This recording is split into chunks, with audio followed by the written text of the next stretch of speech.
What's going on, everybody? My name is C4. Welcome back to the channel, and today we're here for a brand new Madden 25 realistic rebuild of the New York Jets, where we have at minimum of 5, maximum of 10 seasons to turn this Jets team around and win a Super Bowl. The Jets just announced their new head coach, Aaron Glenn, poaching away the defensive coordinator from the Detroit Lions. And, I mean, in Aaron Glenn, definitely talking about a coach who has, I think last year, had some head coaching interviews. So it was almost a foregone conclusion that Detroit was going to be losing both Ben Johnson, their OC, who's now the head coach of the Bears, and Aaron Glenn, their DC, who it looked like for a minute there he'd be the new head coach of the New Orleans Saints, but he ends up choosing the New York Jets. I don't really blame him, especially with the New Orleans Saints salary cap situation, and they're going to be a really fun team to rebuild soon. I think our next rebuild, though, just to throw it in here, will be the Chargers. I've been seeing the comments. Chargers are probably the next most popular, most requested team, so that'll be our next rebuild. But for Aaron Glenn here with the Jets, easy scheme on the defensive side. We're going to run the Detroit Lions defense. So it is a change because the base Jets defense was 4-3.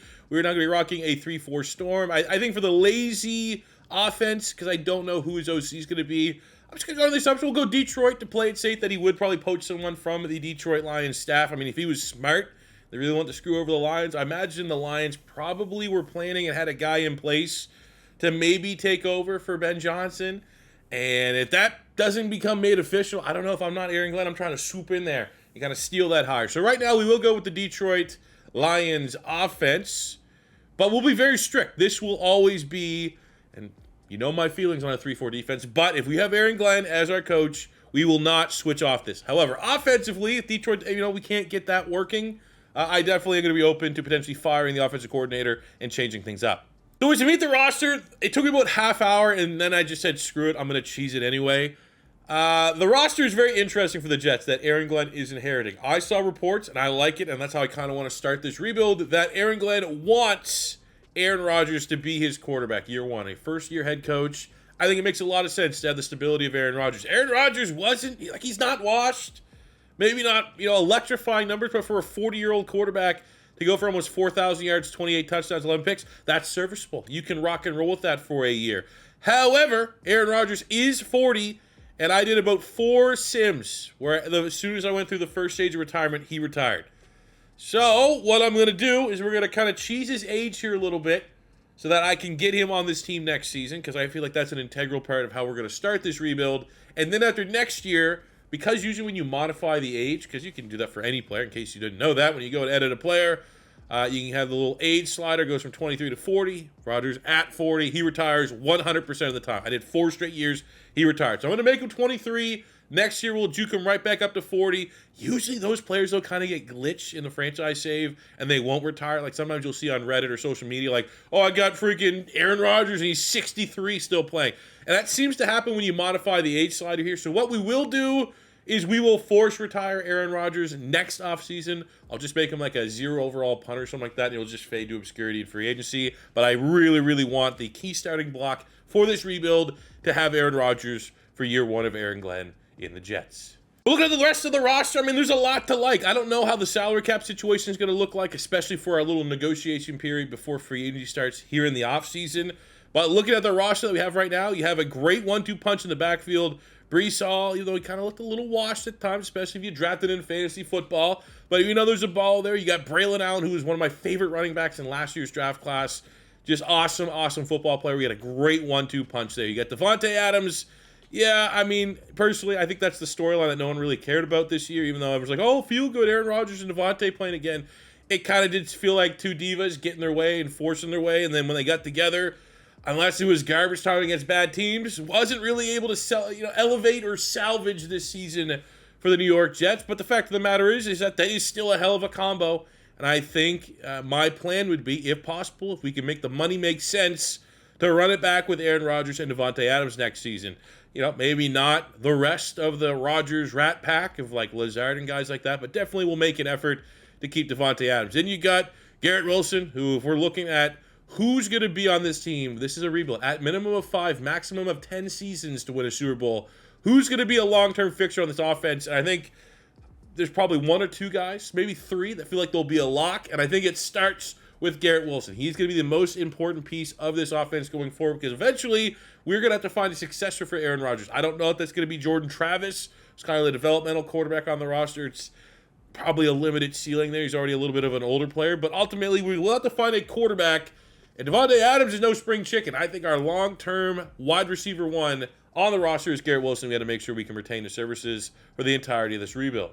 Yeah, Conklin is a serviceable tight end, and when you look at the offensive line, Morgan Moses is kind of a one-year rental band-aid. You feel good about AVT. He can play guard tackle, but for the sake of this rebuild, we'll keep him at guard. Joe Tittman has a lot of upside. You got Simpson, who's serviceable for the time being. Tyron Smith, he probably is going to retire this offseason. Did retire every year when I was just getting annoyed by Aaron Rodgers retiring every year, but I'm going to say it's pretty much a lock that he will. They have a successor in place. They got Fashanu from Penn State last year in the draft. Thought that was a great pick. I think if Tyron Smith doesn't retire, Fashanu could be a guy that we easily just plug and play at right tackle. But I think ultimately his upside needs to be viewed as a franchise left tackle. And I think Fashanu, Tittman, maybe AVT, and Garrett Wilson, like that is the core we need to grow and develop on the offense for the foreseeable future here in this rebuild. Now the defense is where this team has a major switch up as we switch from a 4-3 to a 3-4. I think Quinnen Williams works in pretty much any scheme, but he will be a defensive end, a pass rusher to get after the quarterback at 6'3", 303. You're not going to keep him at nose tackle. And I'm actually really, really intrigued because I don't see him getting big-time stats with the old Jet scheme as a defensive tackle, when the reality is, in terms of pure talent, he's probably closer to top 5 than he is top 10 for defensive tackles in the NFL, especially if you're throwing in, like, and you factor in age and you're putting it in that question, like if you had to start a team from scratch for the next 5 years, who are you picking at D tackle? You're picking Quinnen Williams over a lot of people. I wonder, though, when you move into defensive end, is that going to unlock a whole nother level of him as a pass rusher? I hope that will be the case. But outside of that, we don't really have a true nose tackle. Clemens is kind of like a rotate, but we need to find other playmakers around Quinnen Williams.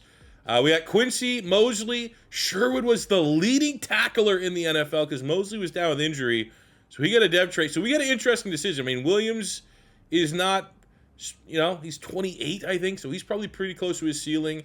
Mosley is definitely a guy that I think we need to consider on a trade block here for starting a rebuild, especially with, Sherwood stepping up and being a tackle machine. Now, it's a casual take that tackles must equate good player, but I am more so looking at this like he's serviceable, he could thrive in this scheme, and we might as well cash out on whatever value we can get from C.J. Mosley before he regresses into the ground. As far as pass rush, Will McDonald, a lot of upside, young pass rusher. Jermaine Johnson, a lot of outside, young pass rusher. And I think, a 3, like when we go into like a subset, we have Williams at D tackle, we can put McDonald and Johnson at the ends. I think that should be really effective. You got Hassan Reddick here. We're likely just going to let him walk. The dumbest trade I can remember in recent history. The dumbest trade. Philadelphia trades Hassan Reddick because he wanted to get paid. We weren't going to pay him. We got a 3rd-round pick. Could have been a conventional 2nd. But we got a 3rd-round pick, and we traded him to the Jets, who I guess just assumed that, he's not going to play for that bad Eagles team, but I'm sure he's going to love playing here on a 1-year rental with the Jets. The dumpster fire that is the Jets. The arrogance the Jets thought they would get by trading for Hassan Reddick and be like, he won't play for Philly, but he'll play for us for 1 year. It was so dumb, and then he just held out forever, and they kind of got what they deserved. It was the dumbest. Oh, my God. I don't know. But ultimately, we're going to end that saga, and we're just going to go with Johnson and McDonald as our pass rushers. You got Clark and Adams at safety, serviceable. Corners, you got Reed, who's getting out there in age a little bit. You got Michael Carter, who's solid. And obviously, Sauce Gardner definitely need to look for him to have a bounce-back season. I think in real life, if you're looking at what do you hope Aaron Glenn can bring to the Jets? Obviously, offensively, he's a defensive coach, so we don't really know what's going to be offensively. But defensively, you're going to hope a lot of these guys, Sauce Gardner, Williams, Donald, Johnson, that didn't have great seasons last year, you're going to hope that Aaron Glenn can get them back playing their best football. Because when they are playing their best football, this Jets defense has the talent to be a top 3 unit in the league. Statistically, we broke down Aaron Rodgers' stats. I think that's solid. Aaron Rodgers played like a fringe top 10 quarterback this year. And hopefully, we can get another year, a rental, 1 year, that he plays serviceable enough again so that we can compete in year 1 of the Aaron Glenn era for a playoff spot. Running the ball, these numbers are very abysmal, I think, for the talent that is there. So we got to hopefully have a little bit uptick in rushing and, bringing over the Detroit Lions offense. You're going to hope that we might see a little Jahmyr Gibbs and David Montgomery because we got 2 guys that can certainly fill that role. On the passing front, we got 2,000-yard receivers. Let's just make note of that. we're switching schemes. They're not going to be the Jets, but I would love to see 2,000 receivers continue, as Adams and Garrett Wilson are both fully capable of being 1,000-yard receivers. On the defensive side, as I mentioned, Sherwood was the leader in the NFL for total tackles, so that kind of gives us the opportunity to potentially explore trade for C.J. Mosley in this offseason. 10.5 sacks on 11 TFLs for McDonald. Very good numbers for the second-year player out of Iowa State. 6 sacks for Quinn Williams. That is low for a player that is as dominant as he is, and unfortunately just not really much else.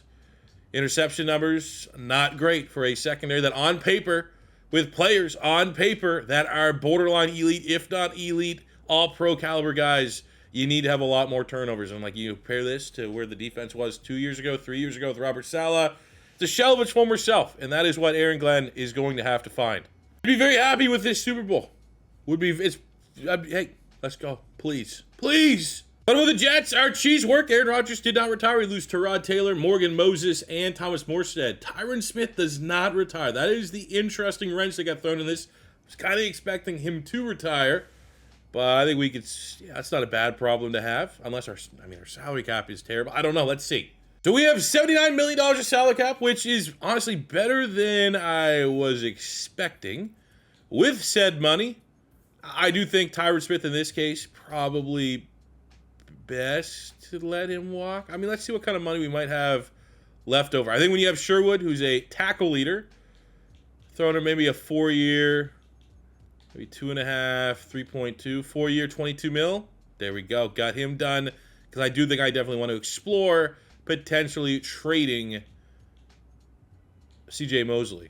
Outside of that, you got Conklin, who I think we could replace. I don't want to get him on a 3-year deal. We have Chuck Clark, 1 year. Yeah. Tony Adams. I think it's just kind of like, view this as like one less position we have to worry about. Oh, actually, he flipped me the bird. Okay. Flip me the bird, Tony Adams. Okay, you made an enemy. We have Jermaine Johnson. This could be a rare case that a 50-year, but I would make the argument we're going to decline the 50-year option because he's an older rookie. I remember he was last chance you. So at 26, he'll be 27 at the end of that, 28, 29, 30.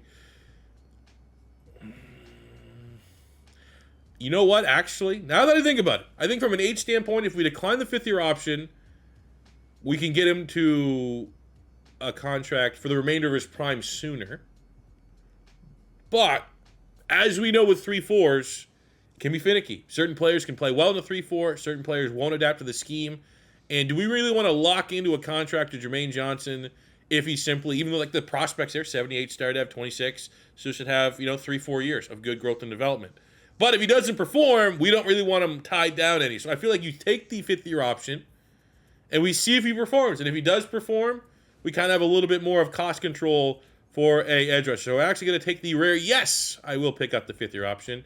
We got DJ Reed at corner. I know he's a guy that's kind of on the outs, but I wonder if the signing of Aaron Glenn would make him return. And we're able to get him to come back for 2 more years so we can get him locked in for the remainder of his prime. 5th-year option for Garrett Wilson. This is going to be one we're going to decline so that we can get ahead and pay him everything he deserves. I think the exact same case needs to be for Sauce Gardner. These are 2 blue-chip players that are going to represent probably the big dog on offense and defense when this team is raring around to become a Super Bowl contender. So let's decline the 5th-year option so that these guys can get paid and locked in long-term. So, I mean, outside of that, Tyron Smith is kind of the interesting one because it's only a 1 year. Am I going to spend this money elsewhere? Probably not. So can I have him play for 1 more season? We'll have Fashanu play another year at right tackle. And then it just really allows us to punt, what is your franchise? It's probably going to be a lot, isn't it? 25? No, we'll franchise tag Tyron Smith for 1 more year. And I think that's the smartest thing we could do. So for free agency, don't have a lot of money. We have a lot of holes. We don't have any safeties on the roster. So I'm going to look at Marquise Bell from the Dallas Cowboys, just kind of serviceable, and Ardarius Washington, formerly of the Baltimore Ravens. I think Washington has upside as a starter, but I think for Bell, my plan is to target early, be it the 1st or 2nd round, maybe the top safety, say like a Malachi Starks still available. I think that'd be a huge gift for the defense, and we all know Aaron Glenn, especially with the production that he has had at safety. You look at Kirby Joseph, Ball Hawk, Brian Branch, who sometimes is a free agent. It would be pretty cool to get Brian Branch at some point. But safety play is key. Washington has upside to be a full-time starter, but I think Bell just gives us insurance in case the draft doesn't fall our way, but I'd definitely be trying to target a safety. We also need some nose tackle up, so Bobby Brown is the cheap nose tackle on the market at 6'4", 330. 25, just going to give him a 2-year deal. And then we're going to try to bring over a Detroit lineman, Levi Onwuzurike. He can play on the other side of Quinnen Williams, 6'3", 293, so a good scheme fit for a 3-4 defensive end. And it's always nice to try to bring over some Detroit Lions year one early on. Ooh, we got some competition there from the Cowboys. I think I want to re-up my offer here a little bit. Something like that. Give us a little bit of ground, which it does. Come on, sign on the dotted line. There we go. 4 for 4. Good gets. Now let's go crush the draft. I want to trade C.J. Mosley. While the value is still there for a team that needs a veteran that can still absolutely start and improve a defense, the Panthers are the most interesting landing spot. They've given us the highest draft pick. Let's see if I don't really need a tight end. We'll see if we can work something else out there. Actually, you know what? We'll do that trade. Give me the 4th round pick. Give me Sanders, young, upsidey, tight end. Add some competition to our room as we let Conklin walk. So it's going to be a battle between Sanders and Ruckert, who's going to be our tight end this year, unless a good one falls to us in the draft. Playing for the draft, absolutely Malachi Starks could potentially be in play. Also want to throw out an update that sports gaming rosters, those are the draft classes that we use here on console, is planning on doing an update this weekend because obviously some of these players aren't fully up to date. Some of these players that are in this class are returning to school. So I think his last video talked about updating potentially this weekend. So that'll be awesome, and I will showcase to you guys when that draft class goes live, how to get it, where to get it, and what it looks like. But for our team here, I definitely think we cue in there a little bit on Malachi Starks, who should be available in our range. I think we feel all right at pass rusher, even though there's the cloud looming overhead of Jermaine Johnson playing on the tag. Like, is that going to be worth it? Should we look for a potential successor? I feel like we should be all right there. I think we can look at maybe Kenneth Grant potentially as a nose tackle. Same with Deion Walker. Because Bobby Brown and Marquise Bell, the two players that we did sign for, those guys are just band-aids. Those are in case the draft doesn't fall our way. We don't have a complete liability there. But I think long-term Walker and or Grant, they come back with good grades. Could be interesting.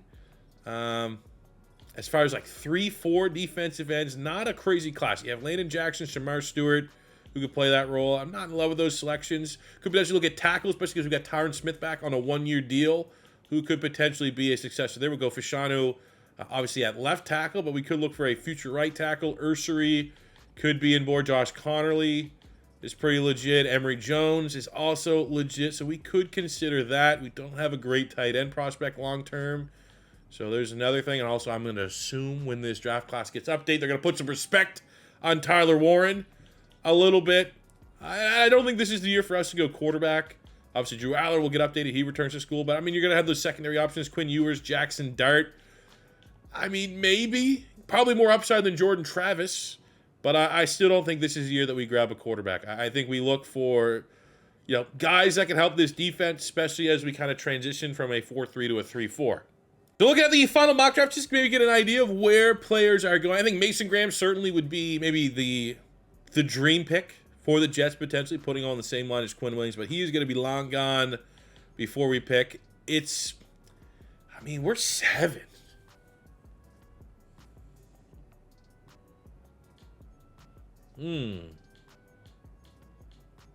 There's not a lot holding us back. Because, look, Kenneth Grant, not the best, not the worst. Deion Walker, not a first-rounder. I don't think there's a lot holding us from not trying to trade up and get Mason. Now, we could get Malachi, just say screw it and get Malachi Starks. Could you say screw it and get Will Johnson? Right? Play Will Johnson, Sauce Gardner, and just have a discuss. I don't hate that either. But I'm kind of feeling nicey, as John Gruden would say, about Mason Graham as an option. So I'll be honest, with the state of our defense, I think Malachi Starks would make more sense than Will Johnson, even though corner is a premier position. Safety is not. I think we see what the Patriots would want in a trade-up, and then pivot from there. So we're able to get a good value to move out from pick 7 to pick 4, to trade up with the Patriots. We also throw in a 3rd-round pick this year, and we throw in the 4th-round pick we picked up in the C.J. Mosley trade. And now we're going to be able to go get Mason Graham. And I think with this option, Mason Graham, we brought Levi Onwuzurike in free agency, 75, 76 with a dev trade. But I think Mason Graham can play nose tackle, 6'3", 315. He's probably as small of a nose tackle as you want. But I think ultimately, we want him to be a valuable part of our interior pass rush. Let's go, baby. I think I have slight worries how they're all going to put it together. And I feel like maybe one of our edge rushers is going to suffer, be it Jermaine Johnson or Will McDonald, if we want Mason Graham and Quinnen Williams to kind of eat a lot, especially in subsets. But I think we can find a way to make it happen. I think we put Quinnen Williams at left end. We'll go maybe Will McDonald at right end, and we have Campbell play D tackle. Yeah, it's just different ways to get creative. But I think Mason Graham would have all the value, because corner would be kind of overkill because you got Sauce, and we were able to re-sign DJ Reed.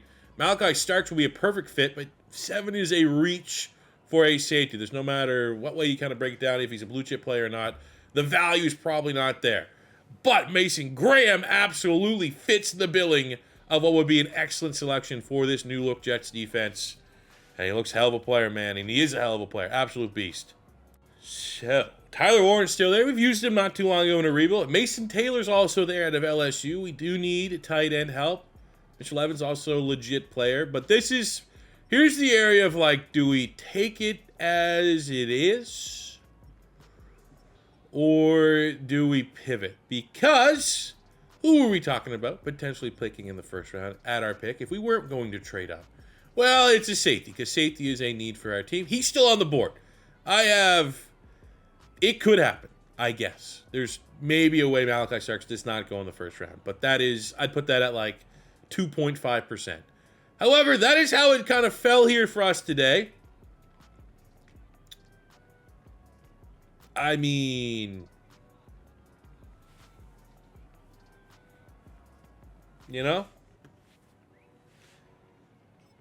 kind of feel like, yeah, right? Kind of feel like, yeah, it's not like Travis Hunter fell into the 2nd round. It's a position that is not valued. And if no team's desperate enough for a safety, I'm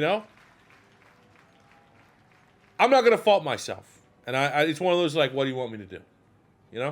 Let's do it. We wanted him. He's still there somehow. We'll take the awesome RNG role. And Malachi Starks alongside Mason Graham, 2 borderline blue chip players, as Aaron Glenn tries to transform and bring this Jets defense back to their glory days. The New York Sack Exchange. Well, they just had an S-tier draft. All right, for tight end, we're going to grab Gunnar Helm. Had a hell of a year for Texas. Nice receiving tight end.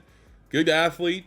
Should add competition to Jatavian Sanders and Jeremy Rucker, just to see if we can let the cream rise to the top. We got 192 in true value at 103, but he does have a dev trait. Let's go.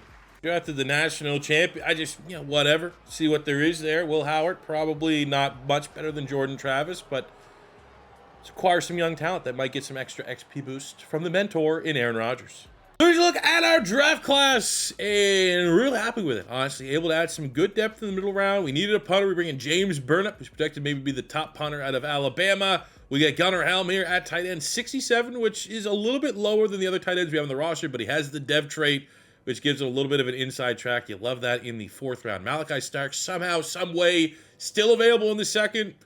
Rich get richer in the secondary. He with Sauce Gardner. Good luck. Try to stop that. And then we get the addition of Mason Graham on the defense, 77 with a dev trait. I mean, it is what it is, man. That is an absolute haul. And really, in one draft, it almost feels like we've completely transformed the future of this Jets defense, which we probably did. And now we got Mason Graham here running through the gauntlet, the big 1st round pick, going against, I like to think our O-line's actually better than a lot of people give credit for. So for a first, rookie to go against some of the dogs we got. Oh, look at 75 trying to attack him from behind. Still able to plant Aaron Rodgers, send him on a mushroom trip, and get that gold medal. Let's look at our Jets team for year 1 of the Aaron Glenn era. Whoa, foreshadowed superstar dev. Okay. Well, I did remember that. Look at the offensive line. We feel good. Tyron Smith, rental. Fashana should take over, and then we will obviously have to find a right tackle replacement. I feel good about the O-line. Helm, the hidden dev rookie out of Texas. I'm going to go with the start here just because he has the obvious upside. We obviously got Hall and Allen. We're going to feature a little bit of Allen as our power back. 41-year-old Aaron Rodgers, final season. Came out, let everyone know it's his final hurrah. So hopefully him and Devontae Adams can work a little magic together. Now, remember we did a sim when Devontae Adams got traded to the Jets. And Devontae Adams in the slot was kind of a cheat code. I think we had like 20-some, like an outrageous amount of touchdowns. That was with the Jets offense. We now have the Detroit Lions offense. It should be a little bit different. But I'm optimistic we're going to put Garrett Wilson here in the slot. I think he should absolutely thrive in that role. I'm going to be optimistic and say the offense is going to be good. Like, we absolutely are not doing a complete teardown rebuild. This team should be competitive this season, especially in a not super tough AFC East. With all due respect, you get the Bills, but I think we definitely have a roster on par with the Miami Dolphins. We're better than the Patriots. So I honestly think wildcard should be absolutely in play here for year one. D-line, going for the 3-4, so now we have Onwuzurike jumping over from the Lions with Aaron Glenn. Mason Graham in the first round, Quinn and Williams. I want to see him absolutely. We got McDonald and Johnson at pass rush, Quincy and Sherwood in the middle. Malachi Starks, unreal value being able to get him in the second round at strong safety. Our Darius Washington, underrated player from the Ravens. Excited to see what he can do, especially Aaron Glenn gets the most out of his DB. Sauce Gardner, DJ Reed, Michael Carter II. We got one of the best underrated secondaries in the NFL, a defense that should be playing at a very high level. Let's go see how year one goes. Again, I'm going to say 10 wins, like 8 to 10 wins should be in that bubble. Put it this way, first game of the year against Buffalo, 1-score loss, respectable. We get a player of the week performance, Aaron Glenn, that defense, and Sherwood with 2 picks. Great start, all things considered. We're early in year number 1, week 5. We are 2-2. Not a bad spot. I think that loss against the Panthers, you'd like to see that be a win, but we're able to bounce back against a upswing Patriots team to get a divisional win. I want to look at contracts here early because we had a couple fifth-year options declined, and the longer that we wait, the more expensive everything is going to get. So look at the available players. Tyron Smith, I'm going to assume that it's fair to assume that he will retire. If not, I mean, we'll see where we're at the end of the season. We have Simpson here at guard. The fact he's only looking for a 2-year deal, I'm interested in a 2-year because I'll keep him until he's 30, and it's just kind of a plug-and-play there. I think AVT, another player, really want him to kind of be a part of our long-term plans. Don't love paying guards because once you get to the Madden generated classes, I can usually find my fair share, but we'll do that. We already know it's Aaron Rodgers' last year, so we're not going to manipulate anything there. Breece Hall is an interesting one. I think this is going to be one I want to wait and see. I want to see how good he is as a lead back in this scheme with Detroit. I don't know how it's going to work. Are we going to get a little bit of a 1-2 punch like a Jahmyr Gibbs, David Montgomery, and ergo, Braylon Allen is probably capable of being our lead back, or is Breece Hall so damn good that we just have to pay a running back? I think with that being said, you kind of wait and see. But Sauce Gardner ain't waiting to see. 5-year deal, $128 million. Dunzo. We then have to pay Garrett Wilson. I think we go into another 5-year, $139 million. Dunzo. 20 mil remaining. And you're starting to see here, you know, we got, like even here with Williams, dude. 4-year deal. Like, what does a 2-year deal look like? Can I get you for like 2-year, 5 and 7? There you go. Hell yeah. Well, with that being said, not enough to pay Breece Hall at this point. Maybe at the end of the year when we get the increase in salary cap, that can become a possibility. But, you know, just paying running backs is something you can't really do when you want to keep a well-rounded roster. And with that, I think for the long-term health of our squad, still feature Breece Hall. Will be our 3rd down back. But if it looks like Allen's going to be our starter, we might as well let him get those reps in XP. All right, so we put a hurting on the Pittsburgh Steelers, 42-24. And in that matchup, oh my God, Garrett, I mean, Jesus. 277 and a hat trick of touchdowns.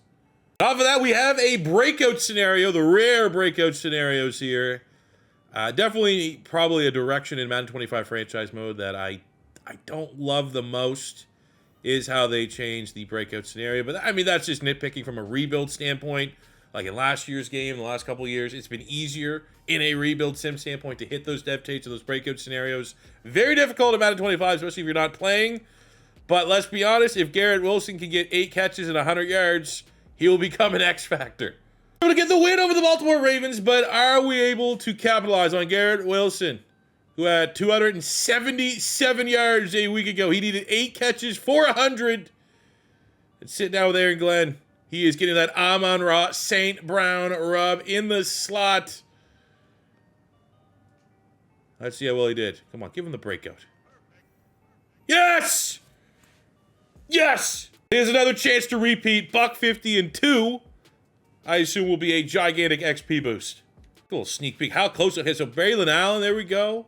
Don't love Breece Hall vulturing a touchdown. Now he's on the way out. But, I mean, not a super efficient day, but look at that. Follows up, what do you have? 11 for 277 with 9 for 190.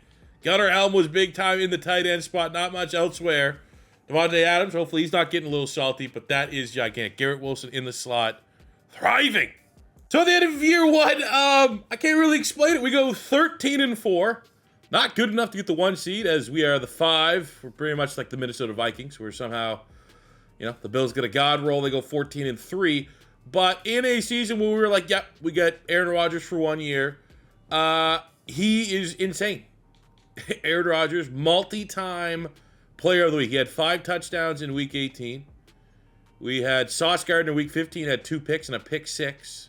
We had Aaron Rodgers, player of the week in week 13 and in week 11.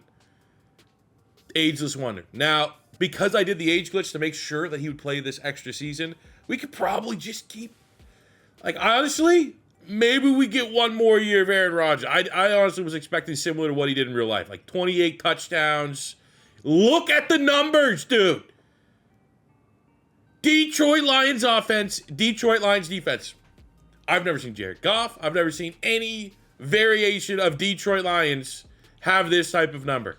4,800 yards, 47 touchdowns, 10 picks.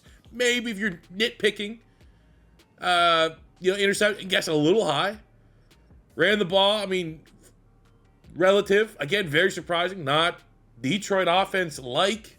You figure there'd be a great 1-2 punch, but the reality is that's still a solid year from Braylon Allen, 900 yards, 13 touchdowns, and even maybe more of a reason. If this is how this offense is going to be, clearly it's not going to feature a running back, so not paying Breece Hall is likely going to be a very smart decision. But look at Garrett Wilson, 88 catches, 1,400 yards, 19 touchdowns. Devontae Adams had 1,200 yards, 13 touchdowns. The rookie tight end, Gunnar Helm, had the dev trait, 77 catches, 850 yards, 5 tutties. Big Tuna, Alan Lazard had a solid season as well. Defensively, Quincy Williams over 100 tackles. Our sacks are very 3-4, unfortunately. And this is I got to commit to it. Aaron Glenn is the coach, and this is his scheme. This is his system. Quinnen Williams, 15 TFLs, 8.5 sacks. That's good. 5 from Onwuzurike is solid. Graham with 7 and 4.5. Those are reasonable rookie numbers. But then you got Will McDonald with 3 sacks. Not good. Who's going to be the Aiden Hutchinson of this defense? Because I've also, correspondingly, I've never seen a Detroit offense, sim offense, play to that level. But I've also seen really good defensive performance out of Detroit. You can see Aiden Hutchinson getting 16, 17, 18 sacks every now and again. And Lee McNeil flirting with double-digit sacks. So we know it's in there. We just got to build the defense to get it. Interception numbers are fine, I guess, all things considered. But did Aaron Rodgers win MVP? Wow. That's a little disrespectful. Aaron Glenn does win Coach of the Year. Garrett Wilson was runner-up for Offensive Player of the Year. Garrett Wilson wins Wide Receiver of the Year, on top of the fact you already got that X Factor in season. All in all, just a ridiculous season. I was thinking, when I say 8 to 10 wins, so to go 13 is, I expected our team to be good, but not this good. We get a tough roll, Baltimore. Not an easy round, especially when you definitely are the team deserving of a first-round bye. Just didn't go your way. To roll the Ravens in the first round, that's a tough one. And absolutely was a tough one, as that is very disappointing. The fact that we have the number 2 offense and a top 5 defense, and we're one and done. 31-21 we fall. All odds are going to shift towards if Aaron Rodgers is going to retire or not, and if he does, he goes out on an absolute stinker. 1 touchdown, 2 picks. Run game was solid. Braylon Allen over 100 yards. The rookie Helm with the touchdown. It's cool that he's going to hopefully emerge as a weapon for us. Only 1 sack, couple plays behind the line of scrimmage, though. Good run defense. Mason Graham with 3 TFLs. But no matter what way you cut it, when you have a role like this, it just feels like things were going our way in the regular season. You want at least a little playoff success to show for it. And unfortunately, that is not the case. We're going to see if the age glitch worked, or if we're just going to have to deal with Aaron Rodgers retiring on himself. I'm gonna predict that he's still here. He did not retire. And if that is the case, as Tyron Smith is the only man to retire, I think we go 1 more year with Aaron Rodgers. 1 more year, even if he does the same thing, where he has 50 touchdowns, even if he wins MVP, just 1 more year. I can't force him to retire after having a career year like this. It's like Tom Brady's late career resurgence with the Bucs. I'll give him 1 more year, and then he's done, 100%. Even if he wins MVP and we win a Super Bowl, he's done. It's over. Look at our team in closing. Aaron Rodgers gets the dev trade increase, but regresses from like a 79, I think is where he was at to start the year, to a 74. So, I mean, it is what it is. With the retirement of Tyron Smith, that means Fashanu can go to his natural left tackle position, which creates a hill for us at right tackle. I did focus scout tackles this year for the upcoming draft, so hopefully that is where we can do our damage. We have the X factor here in Mr. Garrett Wilson, so we're going to clearly make him our wide receiver 1. I mean, for, 85 superstar for Devontae Adams, still pretty good. Defensively, looking for dev traits. Mason Graham, hidden dev, just a star. No other one else went up. Dev trait, I don't know. I'm not going to lie, even though our defense rankings were great, no one really had outside of Quinn and Williams, everyone on the defensive side had a modest season at best. So, if we're going to run it back, which I think we kind of have to, we'll just get him on a 1 year. That is it. That is the only player we can resign. We are going to accept the 5th-year option on Will McDonald. What is with Will McDonald and Jermaine Johnson? 2 just super old rookie pass rushers, I guess, the Jets got. Still on a rookie contract. He's going to be 28 coming off his rookie contract. Not ideal. But with our salary cap, as you can see, can't afford to pay Breece Hall, who's going to get a pretty penny, 85 superstar running back. So to fix our team, it's going to have to be all on the draft. So taking a peek here at the 2026, the final mock draft. Our biggest position need is we need a right tackle. Out of every single position, we could get younger at corner. We could always, consider a quarterback, but this is not the year, I think, especially with Aaron Rodgers, that I want to necessarily be super aggressive and trade the farm. So look at the tackles. We have Cam Williams, and that was the position I focus scouted. He looks incredible, 3 A's and a B, but he's going to be out of our price range. Maui Goa from the Dolphins. He's a legit first rounder. We have Fano going to the Falcons at 16. So the tackles are kind of going on a run there. Caden Proctor of Alabama goes right before our pick. We're mocked to get Delane, the corner here, out of Virginia Tech. But if I'm going to be honest with you, I'll tell you right now, first of all, if Caleb Downs is something like that, we might have to have an interesting discussion to be had. But we need a tackle badly, so we may need to get a little aggressive. As you can see by our focus scouting, Caden Proctor, if he does fall, he's a projected top 10 pick. We know Josh Simmons is good. We've used him in rebuilds before, and I try these realistic rebuilds. Everything is independent of other videos, but if I've recently used a player, I don't like the double dip, but Simmons is a baller, so you never know if the board gets a little desperate. Lance Hurd looks like to be some value there. Looking at the right tackles, Maui Goa, first rounder, Fano, first rounder, but the value potentially could come in Blake Miller. First, second round talent, and he absolutely will be on the board when it comes time to pick. But Maui Goa is the guy I'm interested in trading up for potentially. And look at the price. The Miami Dolphins, who were projected to get Maui Goa, is 2 first rounders, a second and a 6th, which is not brutal, but that's very much an F-off price. So I will, I think we'll be considering that Clemson tackle, Blake Miller. So we're on the clock, and looking at who is available. Man, Caleb Downs still there. Like, do we just double up? Like, there's an element where it's just like you think of the Detroit Lions under Eric Glenn, you think of like very good safety play, and having Caleb Downs and Malachi Starks is pretty ridiculous. But the fact of the matter is if we do that, there's no guarantee. Like, we'd have to probably overpay a lot to get back up to probably the top 10 picks, maybe even the top 5 picks of the second round. Or we avoid, because we feel good about our safety room going forward. We desperately need a tackle. We have a first-round tackle still on the board. Could mess around, could get cute to try to get more picks or trade back or whatever. Maybe. if some team, let's pause this right here. If some team will trade me a first-round pick this year, like a little bit later, any team between 32 and 24, if I can get that 2026 first-rounder, get a 2028, 2027, 2026, so I gain a future 7th? Are you kidding me? No. Absolutely. Get a first. Look at that. Right there from the Eagles. First round and a 7th. Done. Boom. Excellent. Great job doing business with you. Caleb Downs goes, so that pressure, because if he was still on the board, even with the fact that the tackle still there, that is, like, Caleb Downs is going to be a thumbnail rebuild. You know what I'm saying? Like, he goes right in the thumbnail. He is that damn good.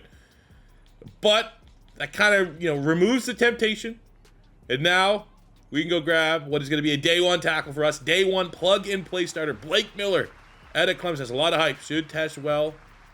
If you're looking into some of the hardcore drafters, he's numbered 29 in true value. Get him at 31. And we get the dev trait. Hell yeah. I just got a couple of the quarterbacks this year, just because obviously we know we have firmly Aaron Rodgers 1 more year, and then he's retiring. Not much there. Miller Myers, Nussmeier. Nussmeier could be a little bit slighted there as a day 3 talent. I scouted Cade Klubnik, because I was like, oh, he's going to be a steal.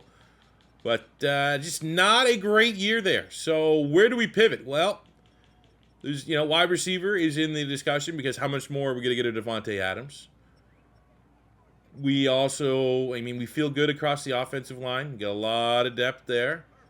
Pivot to the defense. Our edge rushers are on 5th-year options. But, this actually looks pretty good. Aaron Graves from Iowa. They're on 5th-year options, but they're not playing well. So it's that weird, like, are we going to gamble if they're still going to be good? Or do we need to be conscientious of the fact that they might be washed in this scheme, just never really put it all together? Whoa. Azaria Thomas. Man B zone.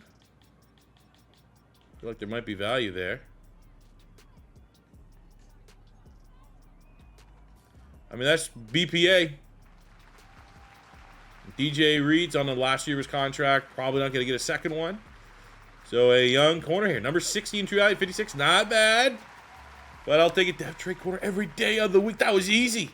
All B's? Absolutely. Give me the dev trade. Yes, sir.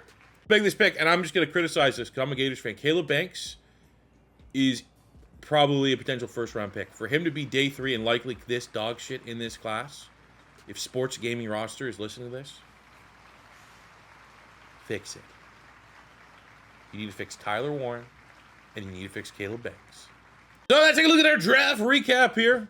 Pretty good draft, all things. I needed a tackle, and we're able to get future draft picks. 62! He's be 72 minute. We got Antonio Williams from Clemson, former 5-star, I think he was. 70. Rest of the picks here just kind of simmed it out. Didn't really get great depth, but hidden dev here for Thomas, 73. Probably won't play a lot this year, but nice little successor there. I'm viewing that as like a DJ Reach, or honestly, we can play him on the outside and move Reed back to the slot. But getting Blake Miller, who we identified through scouting, 75 hidden dev, trading back. No temptation of Caleb Downs. Thank God. That's great fit. O-line's back to run it back with Aaron Rodgers for 1 more year. The final ride. Dude, I'm eating supper just like, all right, I'm going to do some of the training drills, right? Just get, Braylon Allen, starting running back. Let's get him a free upgrade, right? And of course, we got a dev trade increase off of getting a gold medal. So, in a perfect world, obviously I would have been recording it. But, man, that's the last 2 rebuilds in a row after going probably 50 rebuilds without getting a single dev trade increase from getting a gold medal in training camp. We've got 2 in our last couple. I ain't complaining. Ain't complaining one bit. But that is why Braylon Allen will be a shiny boy going into his first full year as our clear 3-down back. The midway point of year number 2 and mixed bag. We literally went from having a elite top 10 in everything to not being really top 10 in anything. I guess you could say passing defense is top 10, but kind of setting the prerequisite that we're retiring Aaron Rodgers this year. It might almost be better if he's, Now he's technically a 74 overall quarterback. Those are not going to do big-time numbers all the time, consistently enough. So it's probably easier if it's just like, we're not good anymore. It was a flash in the pan. He had one good year, and now we are where we're at. So if that's the case, we got to plan our team around that. And we look at players that we need to re-sign. Darius Washington is a starter for us at free safety, 26.78. Looking for a 3. I think if he takes that, sure. I don't got great vibes that he's going to go up dev trade. And anytime you have a normal dev player that you're looking for that kind of extension, you kind of wish that they could be in that dev trade category. I think first off, let's just go with Tippmann. I think this guy needs to get locked in. 4 years, $40 million deal. Lock in, we have a center for the remainder of the rebuild. DJ Reed, we have him now playing in the nickel, and I think one more year, and then he's going to regress, and we have Michael Carter, the second under contract. Thomas, who we drafted, the hidden dev corner out of Florida State, has a lot of upside. Maybe you could make the argument that we saved some bucks there. And, we could pivot. Jermaine Johnson, we declined his fifth-year option. Where is he at production-wise? For me to give this guy a contract, I'm thinking, yeah, look at that. 0 sacks. He has 1 sack in his last 2 years. And what kind of money is he looking after? $30 million. That's not brutal, but it's also, can't do it. I think I'd be much more inclined to re-sign Davante Adams to ensure that he retires as a New York Jet. So we'll go $10 million there, and 9.5. 2 year, $39 million. Don't want to go that much higher, but he had a hell of a year last year. I think we'll come back to the table there. There we go. We got Davante Adams signed. 2 seasons. Maybe if we're trying to min-max his contract, bringing him back on a 1 year would have been what's best for business. But 2 years is what it is. And I feel even at the end of that 2 years, if he regresses a lot, he'd still be a wide receiver 3 for us. Clearly, having a down year in Aaron Rodgers is at the end of the road. But last year, how good we were. He still can do it every now and again, as he got Week 16 Player of the Week with a 400-yard, 5-touchdown performance out of nowhere. He only did that once this year as opposed to like 6 times last year. So at the end of year number 2, a very humble season from the Jets, where we were 13-4 last year, but a crushing first game, first loss in the playoffs. 1-and-done the playoffs. It's kind of affected us this year. That carried over. As we go 7-10. Now, we did have almost a top 10 offense and top 10 passing offense with a 42-year-old, 74 overall quarterback. So, I think I feel somewhat optimistic that, the next era, once we get this team built back up again, we have the pieces in place offensively. But the defense went from being like a top 5 unit last year to a bottom 5 unit. And I'm not really sure why. Not much changed. I think when they take a look at the offense, right? So we know Aaron Rodgers is Aaron Rodgers, but we got Davante Adams, so we're going to have the veteran. Braylon Allen has really emerged as a starting running back. Garrett Wilson's one of the best wide receivers in the league. And our offensive line across the board is really, really sick. Blake Miller, the top pick that we got out of Clemson, he ends his rookie campaign as an 81 star at right tackle. We're very happy with that. We have a lot of upside at tight end. So we are very much a quarterback away offensively which is easier said than done. But I feel good about the offense. Defensively, however, on paper, these guys should be killing teams. Why are we a bottom 5? Nothing about this defense says bottom 5 defense. Nothing about this defense says bottom 10 defense. Everything about this defense says, at worst, middle of the mall. At worst, we should be 15th. If not always kind of around top 10 level. And we were the furthest thing from it. I think a big thing is, unfortunately, I think we're getting a little bit of that 3-4 bug. I don't think we're getting anything out of our 2 pass rushers. Let's see if the stats kind of back that up. So Aaron Rodgers finishes the season here with 4,100 yards, 34 touchdowns, 19 picks. So the picks are up. And that's kind of been on Aaron Rodgers' whole reputation. He's just a turnover-free quarterback for most of his career. That's still not a bad year. The output, the positive output, is very, very good for a quarterback in his 21st season in the NFL. Running the ball kind of just is what it is. Garrett Wilson, 1,500 yards, 14 touchdowns, 9-6 for Davante Adams, 6-5 for Helm, 5-5 for Malachi Corley. And, we'll give credit where credit's due. Braylon Allen with 300 yards and 3 touchdowns. You finished this year 13 touchdowns, 1,200 yards overall. That makes you feel a little bit better about that. Look at the defense, 300 total tacklers, which is never a great thing. Sack numbers are, well, I'm not going to lie. At least like the 2 guys that are under contract played well. 8 TFLs, 9.5 sacks from Quinn Williams for a 3-4 defensive end. Take that every day of the week. 13 TFLs, 17.5 sacks from a nose tackle. You're taking that every day of the week. But my pass rushers, Will McDonald, 11 TFLs. Okay, 1 sack. That's gross. You got Jermaine Johnson, who's looking to get a contract. He has 32 tackles with 3 TFLs. Absolutely not. Now, our interception numbers look a little bit better than what they were a year ago. 5 picks for Quincy Williams, 4 for DJ Reed, who we're letting walk. Malachi Starks with 3 picks. But gotta figure out this defense, man. Come on. We're like a defensive head coach. We had no award winners, but anytime we have a runner-up, I like to give them a little bit of shine. And Garrett Wilson is runner-up for wide receiver of the year. Now, before we took Aaron Rodgers out behind the shed and retire him, just under 72,000 yards career passing, 584 touchdowns, 145 picks. Also, 4,000 yards on the ground with another 36 touchdowns. Now to start the offseason, we are going to decline the 5th-year option on Fashanu because we want to get him under a long-term contract extension. And you know what? DJ Reed was, 5 picks, 4 picks, second on the team. He's interested in returning. Oh, what? Had a full green bar give him a good deal. He goes, nah. Wow. Wow. That is certainly... All right, well, we're going to retire Aaron Rodgers annually. See ya. Appreciate you, legend. And we're going to go into the off. I mean, we're going to have, hopefully, free agency cooperates, especially at that quarterback spot. Because we can't find a quarterback. I mean, we have Jordan Travis on the roster. I don't know what it is with the Jets and getting older rookies. Like, still on his rookie contract, but he's 27. We got Will Howard, who we drafted at Ohio State, but I mean, neither one of these guys... Well, it does have 93 throw power, but none of them really look like they're going to be the guy.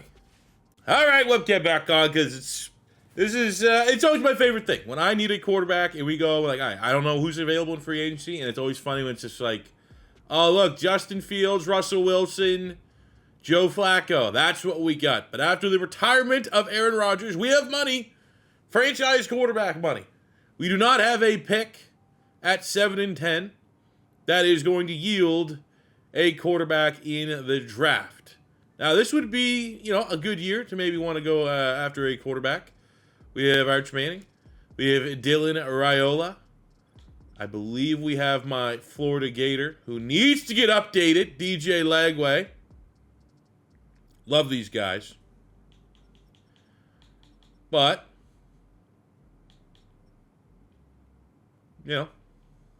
is it time? Or can we get a good free agent? Brock Purdy's been probably the best quarterback I've seen hit the open market. I'm just stopped. Let's just rip the Band-Aid off. Is there a quarterback in free agency that is worth signing? And there's no one that's super good. Oh, Brian Branch is there. Could reunite Brian Branch with Aaron Glenn. That is going to be very expensive. But a safety duo of Brian Branch and Malachi Starks would go absolutely crazy. Kyle Hampton's there. I wish there was some interest. You're telling me Aaron Glenn head coach Brian Branch hits the open market. There's zero interest in reuniting. What's that contract even look like? 97 mil for a safety? Oh no, that's not doable. I don't think. I mean, maybe there's no quarterback. What do we got here?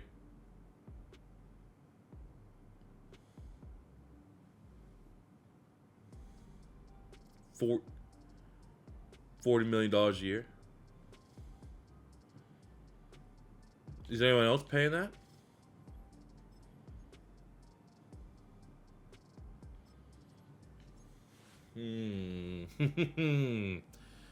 Is this what we do? Does Aaron Glenn think he can fix and develop Anthony Richardson? Now or never. He's 25. There's still a chance. Ooh. I don't think I've ever seen him be a free agent quarterback. So if we want it, we're likely going to have to go with a player friendly.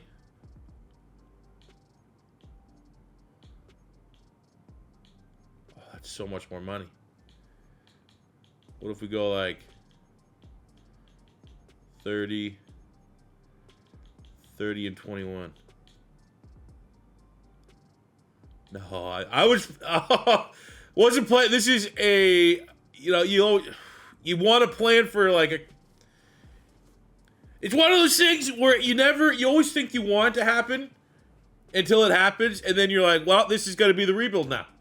One player will now dictate the remainder of our rebuild versus, drafting and pulling some quarterbacks from that 2027 class that aren't Arch Manning.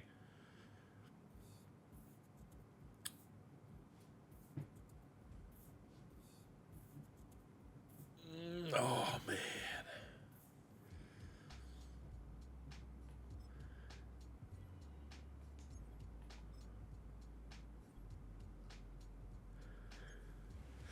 Well, there's your franchise quarterback. Ended up losing Jermaine Johnson to the Atlanta Falcons.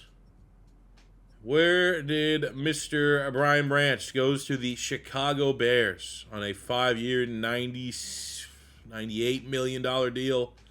It's a lot of money. We do actually need a safety after letting our Darius Washington go. What is he? They're 27.78. He's still available. Tony Adams is still there. Could just look at drafting a replacement. I do love Sidney Brown being available. Is he like a 2-year deal? Bring him in for like a Band-Aid year. Oh, no. Okay, everyone else is overpaying for him. All right, well, now safety is certainly near the top of our draft board. Now that quarterback is not. So we're not going to think about Colts bust Anthony Richardson. He's going to go back to number 15, and we're going to think about freak of nature, alien hybrid quarterback at University of Florida, number 15, Anthony Richardson.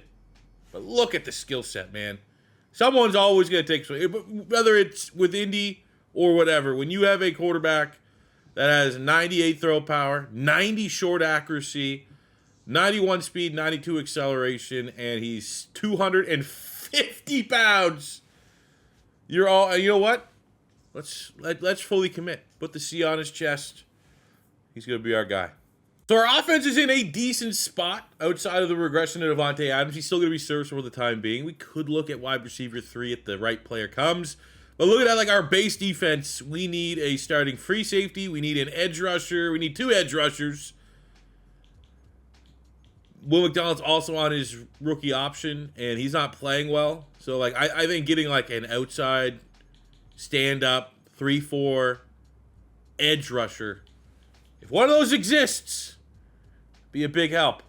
And looking at the draft, we focus scouted Colin Simmons, who's probably our best bet at getting that pass rusher, a first-round talent. He is going at pick 3. Dylan Stewart would also fit the billing. He's going at pick 6. Where are we? We're picking at 10. I think we call it Pittsburgh Steelers. I think. Or even just the Browns. Winieri would be a really good fit, potentially. KJ Bolden's the top projected free safety. He's he's a legit baller as well. Could also entertain the idea of trading down a little bit. If we could trade down from pick 10 and get something, if it's the Vikings, any team between us and that safety, that actually might be our best call, now that I'm thinking about it. Because our pass rushers, we have Mason Graham and Quinton Williams are number 2. I feel like there's room for that third pass rusher, and maybe that'll be Will McDonald. But we want to try this year on the 5th-year option to see if it could be Will McDonald. And if we draft an edge rusher that we trade up for, he might cannibalize himself, because we have yet to show as a defense that we can rush the passer with those 2 players. So if we were just, say we're trading up for a Dylan Stewart, who's probably going to have a very good dev trade, or Colin Simmons, for argument's sake, there's a chance that we just are not a good scheme for these edge rushers. It's just not going to work out, and I fully committed that we're going to stick with Aaron Glenn's scheme. And maybe it's just always the 3-4 guys that eat, and then we make the mistake, and maybe we just have role players at edge, and you let Quinton Williams and Mason Graham kind of be our pass rush. I'm getting the vibes of that of the defense. Therefore, is there actual value in this rebuild to trade up for a premier pass rusher? Sure, we always just have, kind of rotational guys, and it would make a lot more sense to see if we could trade down between the Rams and the Vikings, and then draft a legitimate first-round free safety who's going to be a day one starter for us next to Malachi Starks. Reunite. So we're able to make a interesting trade, which I think will be better for the long-term health of this team. We are sending our first, second, and third round pick this year to move down 2 spots in the first round with the Bucks. And the Bucks are going to give us their first round pick this year, so it's 12, so jumping from 10 to 12. We are also getting their second and third round pick next year, once it's Madden generated classes, and then the second round pick in 2 years' time. Those are like my money rounds. Second, third round is where I can do a lot of damage. And I feel like that is going to be what is best for business. And we didn't completely sell out on this draft because we're still going to have the first round pick. And we had multiple second round picks. So we still have a first, second, and fourth round pick that we can kind of view as our money round picks. So I feel pretty good about that. So all odds at pick 12, looking at Bolden, the safety from Georgia. And then say in that second round, maybe grab, I don't know, BPA, which could be a pass rusher that slips a little bit. But we did all that because next year, once we start getting some Madden players in here, first, second, third, 4, 5, 5. And then we got 1, 2, 2, 3. Ooh. We'll figure it out, man. We're going to build a team around Anthony Richardson, I'll tell you that. But it's always going to be a gamble because we essentially could have, will hypothetically always have, the option to be very aggressive and trade up for a pass rusher this year. And we just determined that is not going to be worth it for our scheme and system. And it makes a lot more sense to get a big-time safety like KJ Bolden. A-man. B's just kind of good at everything. Wish the combine maybe was a little bit better. But we have him fully scheduled. We're going to reunite and build an all-Georgia safety duo. Welcome to New York. KJ Bolden, number 15 in true value, getting him at 12. And at least I was ready for there to be no dev trade. That's a win. That's a hell of a pick. Here's where things get interesting, because I would say now our team we need 3-4 defensive end, an edge rusher, corner, could look for upside wide receiver. So of all those, we're going to have to kind of blind pick here and find someone that is legit. And I'm not seeing much at corner, unfortunately. Kobe Black from Texas a little bit later might be solid. What do we got for 3-4 pass rushers? Well, not much, unfortunately. Not even, wow, barren market. 3-4 defensive ends. Vic Burley falling out of the first round from Clemson. He does not look particularly great. Keanu Tanuvasa from Utah has A power move, B play rack, B finesse move. Ooh. That actually looks pretty damn good.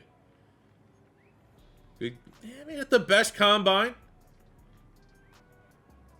but I ain't mad at it.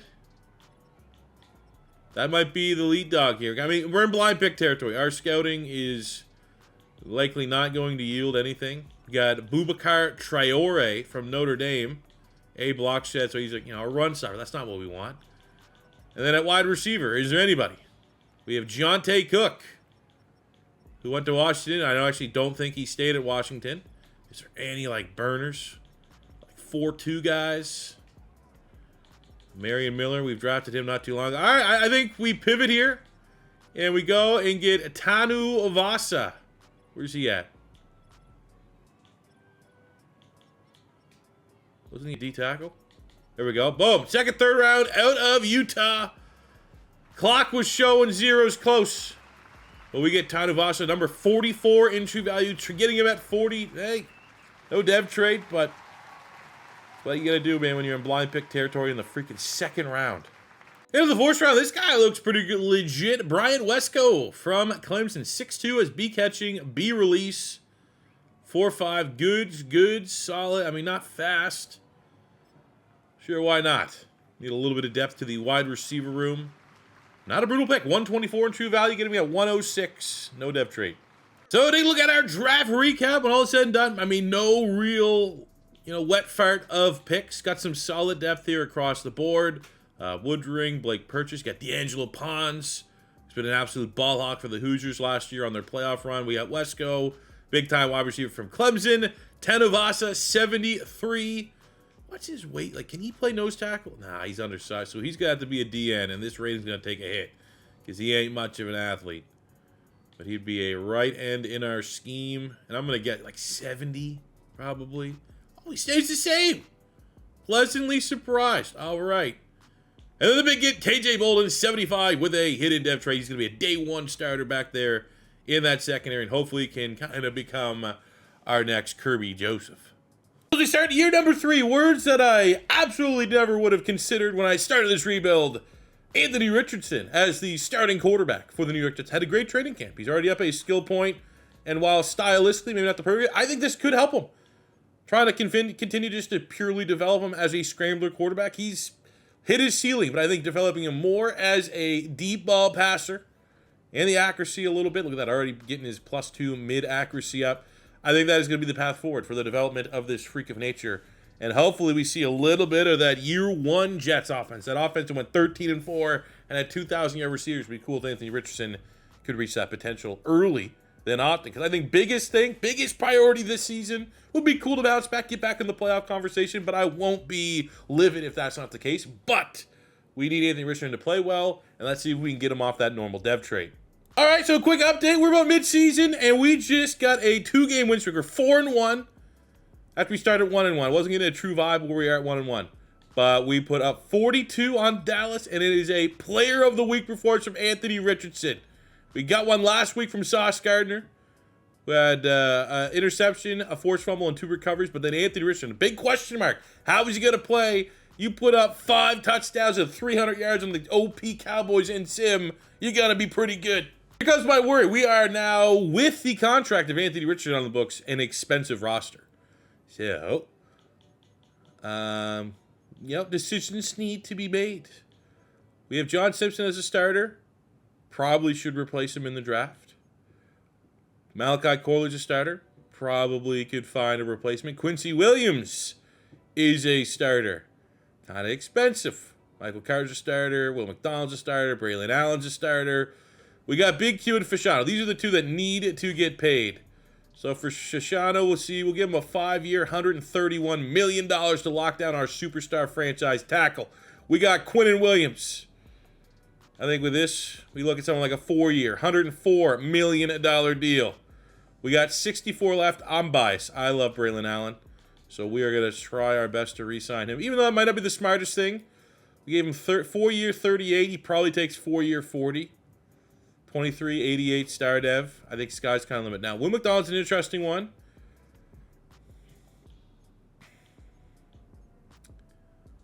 I wonder if Quincy Williams take a 1-year. There we go. Okay, 1 year. Love that. Will McDonald's only looking for a 2-year, which means 28, 29, 30. I don't hate that if he'll take this offer. He wants a little bit more. That was 15. I could probably go up to 16 or 17. And we'll see if we can keep these 2 guys here. But ultimately, we're going to be looking for a new nickel. We're going to be looking for a new slot wide receiver. And we're going to be looking for a new starting left guard this offseason. We actually took $41 million to get Braylon Allen to re-sign, but we were able to make that happen. And I still think Will McDonald, I don't necessarily know what his upside will be, but I'm getting ready to say screw it and we'll go in a different direction. All right, able to get Will McDonald to sign now. 2-year deal. Hopefully we can get something out of him better than like 3-4 sacks, which is what we've got so far.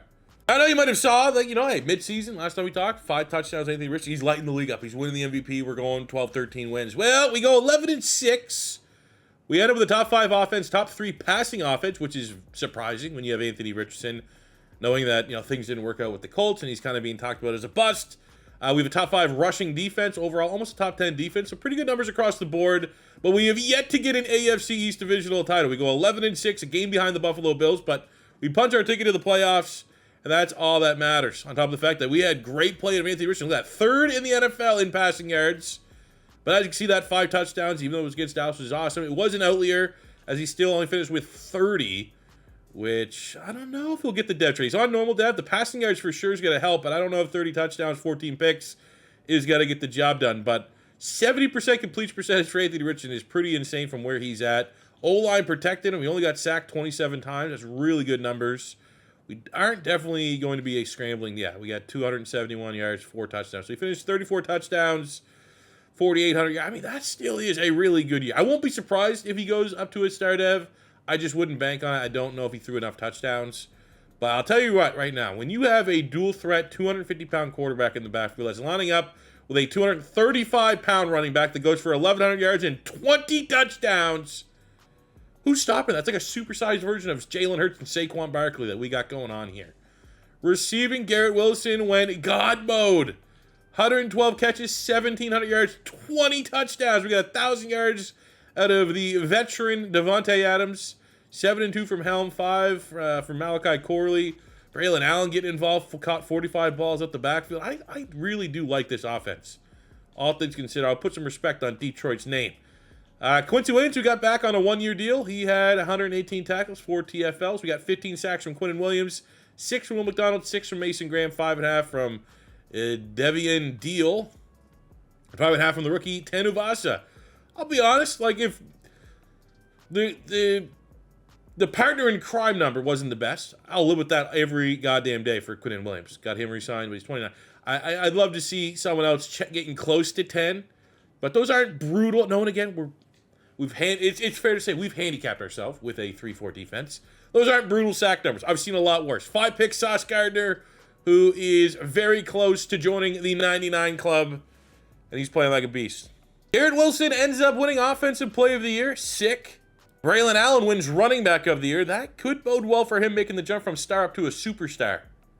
Garrett Wilson gets Wide Receiver of the Year. He's already an X Factor, so I'm not worried about it. And Sauce Gardner gets DB of the Year, but much like Garrett Wilson's already an X Factor, so, hey, maybe they'll give him enough XP bump to get 99 club by the end of this season. The last time the Jets were this good in this rebuild, we went 13-4, and we lost our first game of the playoffs. It was against the Ravens. The Houston Texans are a little bit more manageable of an opponent, but they're still pretty damn good. A top 10 offense, top 5 passing offense. But it'd be really nice to get our first playoff win of this rebuild here in year 3. But it's really it's the first year of the Anthony Richardson revival era. I'm not gonna hate that performance. Will McDonald gets 2 sacks. I like seeing that. But there's no real way to tiptoe around the fact that we've made the playoffs twice in this rebuild and lost our first game both times. It's an overtime L. 2 touchdowns, 1 pick for Anthony Richardson. Our run game was okay. Davante Adams, cool. I mean, he could retire this offseason. That is always a possibility, so he goes out strong. Will McDonald got the Defensive Player of the Week. Mason Graham with a sack, just didn't have enough juice. Just in case he does retire, Davante Adams sitting just under 1,200 receptions, 15,000 yards, 127 touchdowns, but hopefully he runs it back for one more year. Especially now that he has that mentor tag, he's helping everyone else get XP. Glad we did that because he did end up retiring after 14 years. So wide receiver outside of Garrett Wilson becomes a need, especially because we know that the second wide receiver option can still go for 1,000 yards. Now, helmet tight end could step up a little bit, but I plan for this. Our focus scouting for the draft is wide receiver, so we should have some good information to make some good picks. But take a look at the offense. The good news, Braylon Allen makes the jump from star up to a superstar. The bad news, which, I mean, it's not bad because we're expecting it. Anthony Richardson had a good year, but not good enough to get off the normal dev trait. But I think, he rebounds. We can put up another strong performance like that. Maybe we get, the same kind of yardage and 34, 35 touchdowns. Maybe cut down the interceptions a little bit. I'm optimistic we'll get a dev trade increase from even at least just 1 up to a star. Defensively, Quincy Williams lost his dev trade, but he's still coming back on a 1-year kind of Band-Aid rental. We lost the dev trade on the first-round pick? Why? Brutal. So for our squad, we're going to decline the 5th-year option for Mason Graham because we want to re-sign him, get that contract out of the way. Looking at everyone else that is leaving.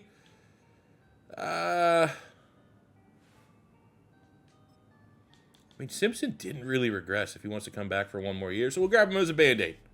As we go into free agency, couple big-time Lions to potentially reunite. But the fact of the matter is we're just simply not going to be able to afford Aiden Hudson, as fun as that would be, or Jalen Carter. I love the interest being there, but we've, got to commit to the fact that we got Quinnen Williams and Mason Graham as like our expensive D-line. You can't have all 3 levels.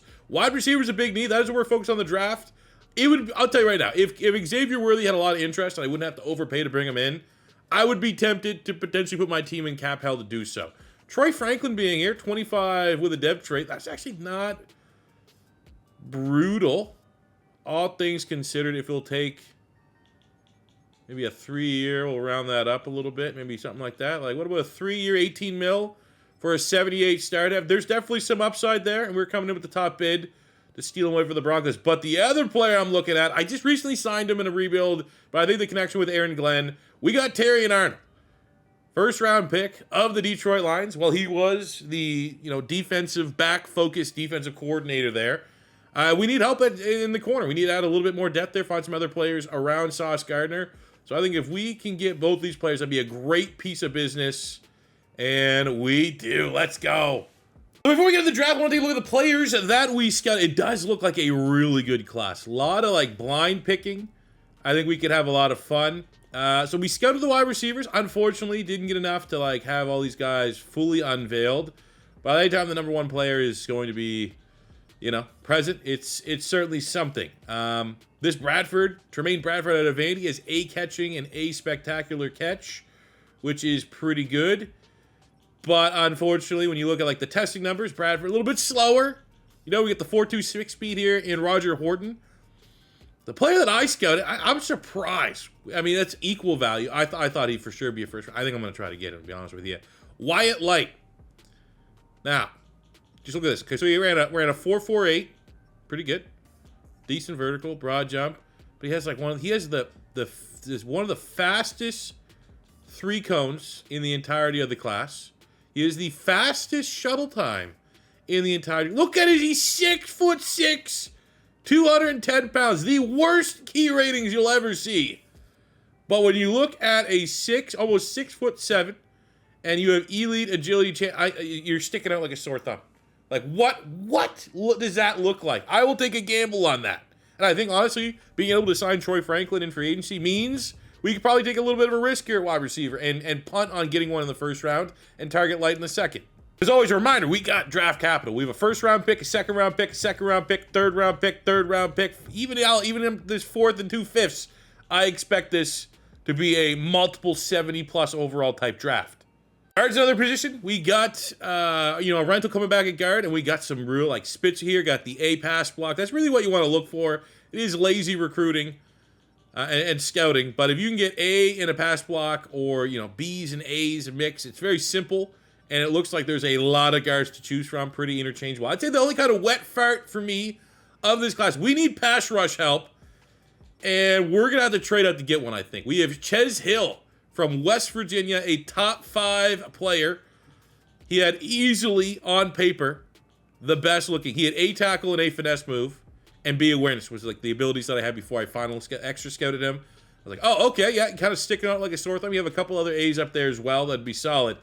But Ches Hill's probably, anytime you get a top 5 pick that's not going anywhere near the top 5, you're going to want to be pretty interested in that selection. So to get an idea where he's going, I really don't want to try to trade any of those second and third rounders because I feel like that's where we can do a lot of work. But the word's out on Ches Hill. Damn it. Oh, that's annoying because where was he going the first mock draft? Probably no. I mean, he's always been in the discussion, so I guess he's kind of been not a secret whatsoever, which is a little bit of a bummer. We are currently projected to go and select. I mean, we're not going D tackle, even though he looks like a pretty good player. Of course, then I also scouted James Yankee, who had good combine abilities, but not necessarily the best ratings. There's just not an easy path for us to get a premier pass rusher, which you can make an argument is one of our biggest needs. So as we get to our pick 23, all of the good pass rushers are gone, which is not foreign to the NFL. All the ones that are available are, I guess, scheme fits. Maybe here at 6'6", 315. You have Cheeks there as well. That really just, it's annoying. I mean, honestly, looking at our board, where's that wide receiver going? Because we know he's not even a steal. He's going pick 70. Honestly, do we trade up? I'd say with the run-on pass rushers, Yankee at 19 to the Falcons, it was kind of going to be my last. I like the combo. I feel like he'd have a dev trait. Westbrook going 14 to the Lions was another guy that was projected to be a late-round pick. He got overdrafted. Ches Hill was supposed to be pick 15. He went top 5. I think it's totally worth seeing if we can recoup maybe a pick next year, which is weird because I don't especially when we're getting this late into a rebuild. I don't like kicking the can down the road too much because I expect to win a Super Bowl soon. And like, are we really going to have a lot of value there on a 2030 first round pick? Because we're not going to have really a lot of time to develop that player with the trajectory of our team right now. But look at that. We get a first and second round pick from the Falcons next year.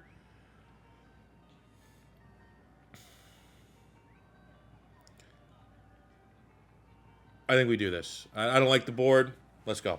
So we have picked 10 and 23 here in the second round, and I think we start things off with this freak. Right there. I don't care about the letter grades. You give me a guy that's 6'6" and has probably like 95 agility. I'm taking that every day of the week. Number 79 in true value. He is 42. I mean, a little bit of a reach. But we get the hitting dev, 6'6", 90 speed, 90 acceleration, 97 agility, and change of direction. That's like, honestly, feels physically impossible. Now here's where we might be able to get a little bit creative. I need an edge rusher. Antonio Mixon, 6'3", 250 for an outside linebacker. A lot of times when you get these run stuff or pass coverage outside, they're like 225. 6'3", 250 is that's an edge rusher. He's built like an edge rusher. A pursuit, A tackle down, and he has good zone coverage. On top of the fact that he ran a 4.48 at his pro day, the fastest time out there, elite speed. Little concerned about the strength, to be honest with you. 23 is pretty low. I just kind of feel like maybe we got a little bit of a project player here. We're desperate, man. We're swinging for the fences here on anything that could potentially be a pass rusher. Because we have Aiden Pope here at Tulane. And B. Finesse move's not bad. You got Bennett and Beckham here as other two top guys. Like C. Finesse move, just not, you're pretty much in blind pick territory. So, I mean, like, can we just get an athlete and hope that maybe they could develop into a pass rusher? Or maybe that's how we just developed them. That's straight up just what we do. Jamal Haynes here, I guess I don't know. Let's double check here at Oregon. B. Finesse move, B tackle, 6'2". Pretty good across the board, to be honest with you, but let's have fun here and get a project play. Because, I mean, the ratings of this guy would probably be pretty good.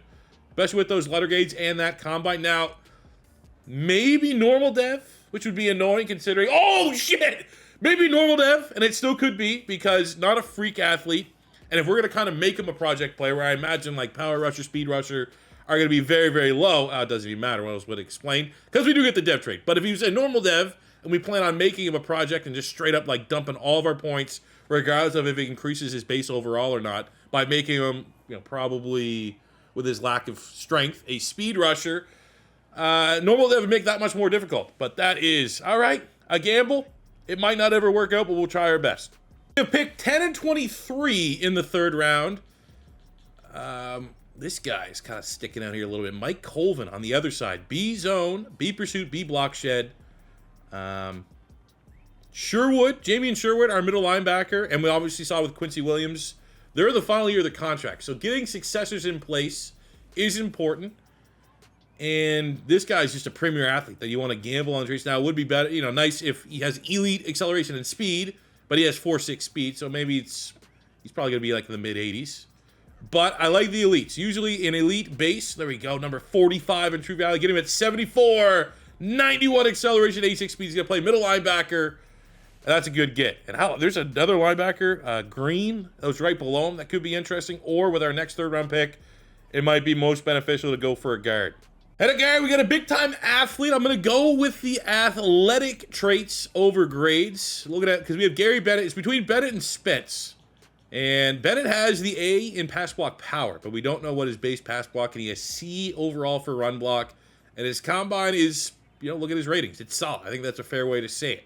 But for linemen, especially when I'm drafting guards, I like to get the athletes. If you don't know the letter grades, we got B pass block, A impact, 6'4", 325, and he has elite agility, had the first in bench press at the combine, 3-cone, 20-yard shuttle, all look great, all great indicators that he's a mover.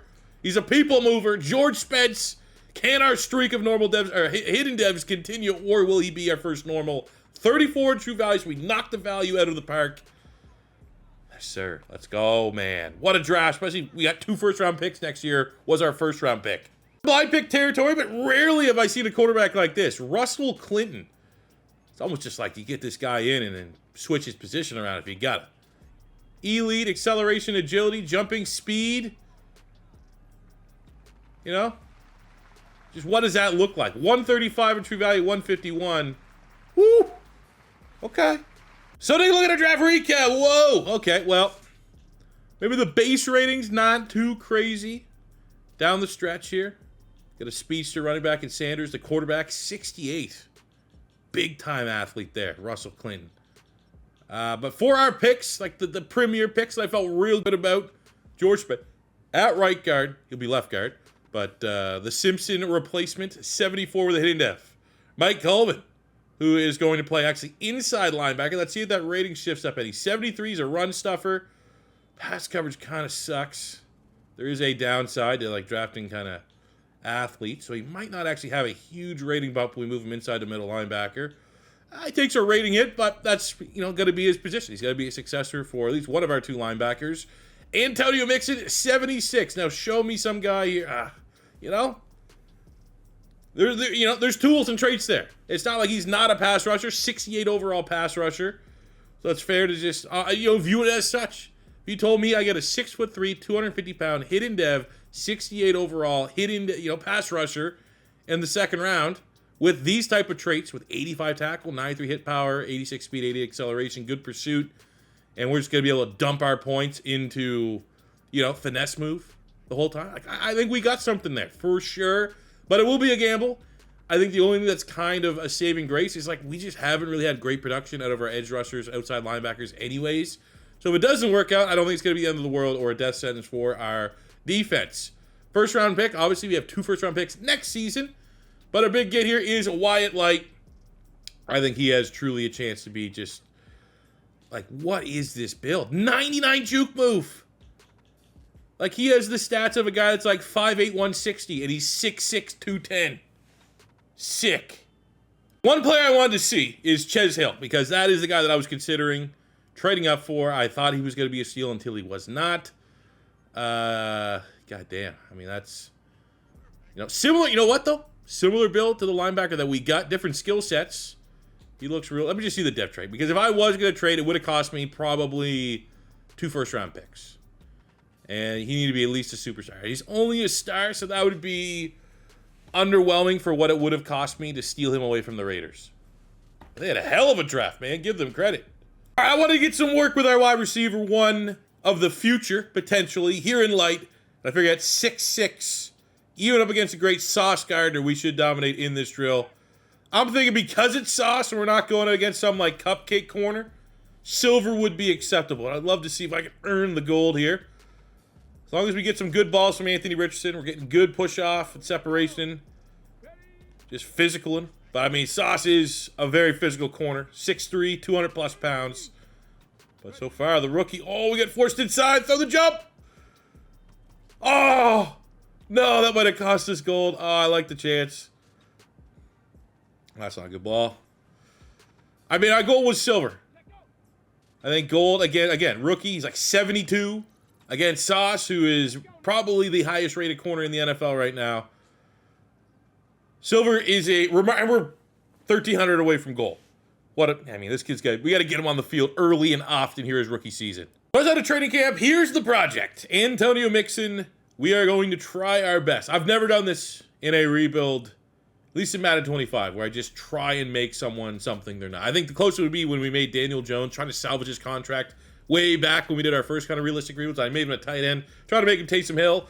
But this year, we are, it's going to be painful. Like, he might not ever get better than 76 this year because we're going to be dumping all of these points into speed rusher. But Antonio Mixon, we are going to make you a pass rusher, whether you like it or not.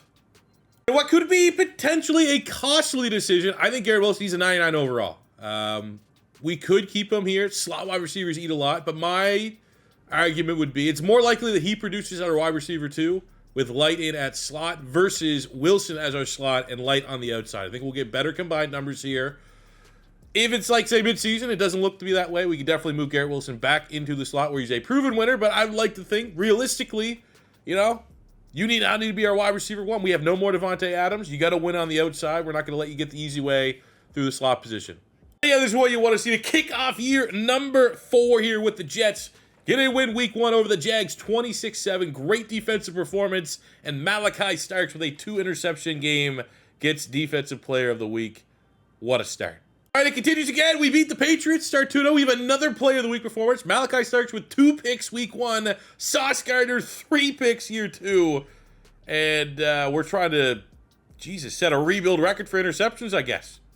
I want to get an early look at our contracts here. $59 million of available salary cap. How are we going to spend it? Well, probably don't have the luxury to pay a punter, even though burnup is great. Quincy Williams drafted his replacement in the hit of a linebacker. John Simpson drafted his replacement with our guard. So we're fine there. Sherwood, that's going to be an L. Right? We're going to have to find a linebacker elsewhere. And I think probably targeting a linebacker again in this upcoming draft. 2nd, 3rd round, somewhere in that range. Should be able to find someone good. Gunnar Helm, Malachi Starks, Mason Graham, all 3 of these guys would be ideal, but we have to prioritize the big dogs. First is Mason Graham. See if we can get him on a 4-year, $112 million deal. Done. Second is Malachi Starks. This is another kind of must-pay type player. And I think 4 years sounds pretty good to me. We'll round that up. His interest is decent. 4-year, 48. Probably can get him 4-year, 50 next week. So Malachi Starks is graduated from what was a very reasonable offer. Set his family up, generational wealth. Well, he's earned himself a nice franchise tag season this upcoming offseason because you ain't going nowhere, buddy. So the plan to franchise tag Malachi Starks, it kind of makes Gunnar Helm a little bit expendable. 25 years old, 86 with a star dev. But tight ends in our system are just role players, right? Everything goes through wide receiver 1, wide receiver 2, and you don't pay role players, $36 million. We can find tight end elsewhere. Best of luck else. God, I wish they had comp picks in this game. We could probably get a 3rd rounder for him. So at the end of year number 4, same record as we had a year ago, 11-6. And of course, the Bills are 16-1. Yep. Well, we had a top 5 offense, top 5 passing offense, so very happy with where we are at. With the development of Anthony Richardson, not only necessarily the development, but how well he's fit in here with the Jets. And almost a borderline top 10 defense. I'll call it like that. But what do the numbers look like? All right, Anthony Richardson, 4,500 yards, 35 touchdowns, 11 picks. What do we get out of him scrambling? Wow, no touchdowns, 300 yards. Tell you what, though, that more so than last year could be that dev trait we're looking at, making him go from normal up to a star dev. Braylon Allen has continued to be a beast in this backfield. 1,100 yards, 14 touchdowns. Continues to lead the way. Look at the receiver. Look, almost identical. 96 catches, 1,300 yards, 12 touchdowns for Garrett Wilson on the outside. Wyatt Light, our rookie wide receiver, 1,200 yards, 12 touchdowns. We had 7-6 from Helm, so that is going to be production. We got to find a way to replace. Maybe it's going to be an expanded role for Troy Franklin. But Wyatt Light, hidden dev rookie. It is superstar. I'm not going to lie, I was kind of hoping it was going to be superstar. Not too often do you get like a weirdly built, put together player like this. And when you do, they tend not to be star devs. On the defensive side of the ball, Quincy Williams in what is going to be his final year as a Jet, 122 tackles, 2 interceptions on the day. We had 8.5 sacks for Quincy Williams on 13 TFLs, 6.5 on 12 TFLs, and 6 on 16 TFLs for the rookie Antonio Mixon. I mean, again, 3 guys. We kind of knew that that's how this pass rush works. It's just 3 guys that eat. And Mixon, as he continues to develop, he was a 76. We've spent all of our points in speed rusher, knowing that it's probably going to drastically change what his rookie overall is going to be. Like, if we just put it right in a run stuffer, probably be like an 81. But it's going to be a process. I'm happy with his development there. That is pretty good for a hybrid developmental project player, whatever you want to call him, as far as rest of the passer. Sauce Gardner, 5 picks. Thought we were going to, we had the 2 picks week 1 by Malachi Starks, 3 picks week 2 by Sauce Gardner, or whatever it was. And that seemed like that was pretty much most of the action, our turnovers this whole year. Ugh. Wyatt Light ends up winning Offensive Rookie of the Year. That's a big win. And Antonio Mixon wins Defensive Rookie of the Year, which is a big win. He's star dev. If we can get superstar dev, that is going to strap a rocket to his development as a pass rusher. 3 years we've made the playoffs. First 2, we lost our first game. This one here, it's almost just like we ripped the Band-Aid off. Better luck next year. We're still working at it. We're figuring it out. We're slowly building a team. And another one score. It's not like that. That's another thing that's like the double whammy. It's like if we were getting blown out and it's like, oh, we're cursed until we're not cursed. This is our second straight year of losing in overtime in the first round. Anthony Richardson goes toe-to-toe with Patrick Mahomes. Happy with his performance. Allen got after. He ran the football well. Helm's final game for a Jet, probably his best he's ever had. The rookie light with 2 touchdowns is huge. They did a good job shutting down Garrett Wilson. 2 sacks, Quinn Williams, 1 from Leonard Taylor as a rotational player. But the Chiefs are always a tough out, but that is so frustrating. 2 straight overtime loss wild card games. Brutal. Take a look at our offense. We did not get a dev trade increase for Light up to an X factor after winning Offensive Rookie of the Year, but Superstar is good enough for me. Garrett Wilson maintains his X factor, which is a great balance. And we also have Anthony Richardson going up a dev trait, finally, based off of his stats and production. 35 touchdowns usually tends to be the magic number. And at 27 years old, I mean, we're running out of time. So we got to start putting together the development as quickly as possible. And, Jesus Christ, find a way to win a playoff game. And on the defensive side of the ball, as far as dev traits are concerned, still no, I mean, I thought we might get that dev trait back on Bolden. That was pretty freaking harsh. But Mixon, yes! Defensive Rookie of the Year goes up to a Superstar Dev. And Colvin Superstar Dev. Technically 2 Superstars out the box. Colvin and Light. That is huge, man, because we are having to replace both of our starting. You know, this is Quincy Williams' successor, and we got a Superstar Dev. That is a great role, and I think, obviously, with Mixon, I mean, if you're going to have a project player, better the dev trait, the easier it's going to be. We're going to rip the Band-Aid off. Franchise tag $18 million for Malachi Starks. Probably one of the best positions if you have to franchise tag.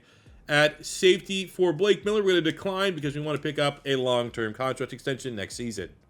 Oh, yeah, I always love when the guy we let walk's the best available free agent. That happens more often than not, but hey, it's a realistic rebuild. Can't keep everybody. We got to plan because, you know, next year is year 5, and we can tend to win like year 5, year 6 is around when our rebuild is kind of crushing it a little bit. But I think the biggest thing is, you know, preparing for the worst. If we don't win, just paying and keeping all of our top talent, you know, it's going to come back to bite us in the ass, especially with Anthony Richardson getting paid big-time money.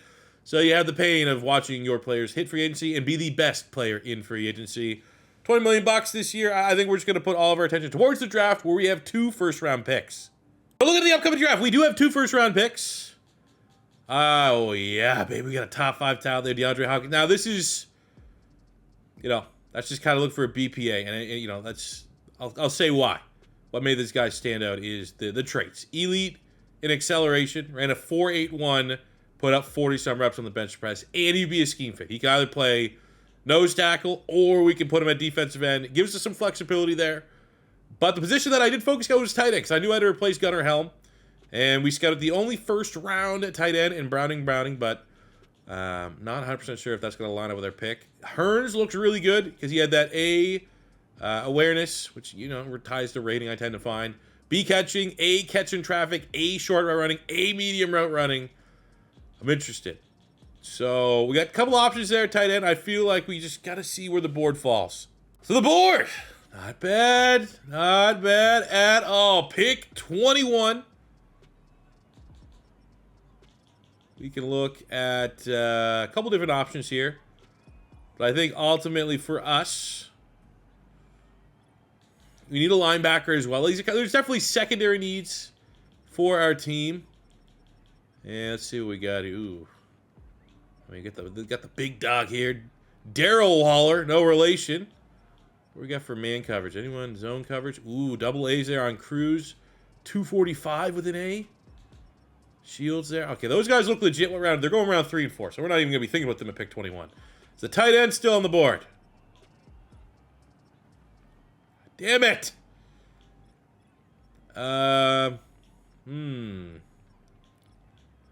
This is quite the predicament here.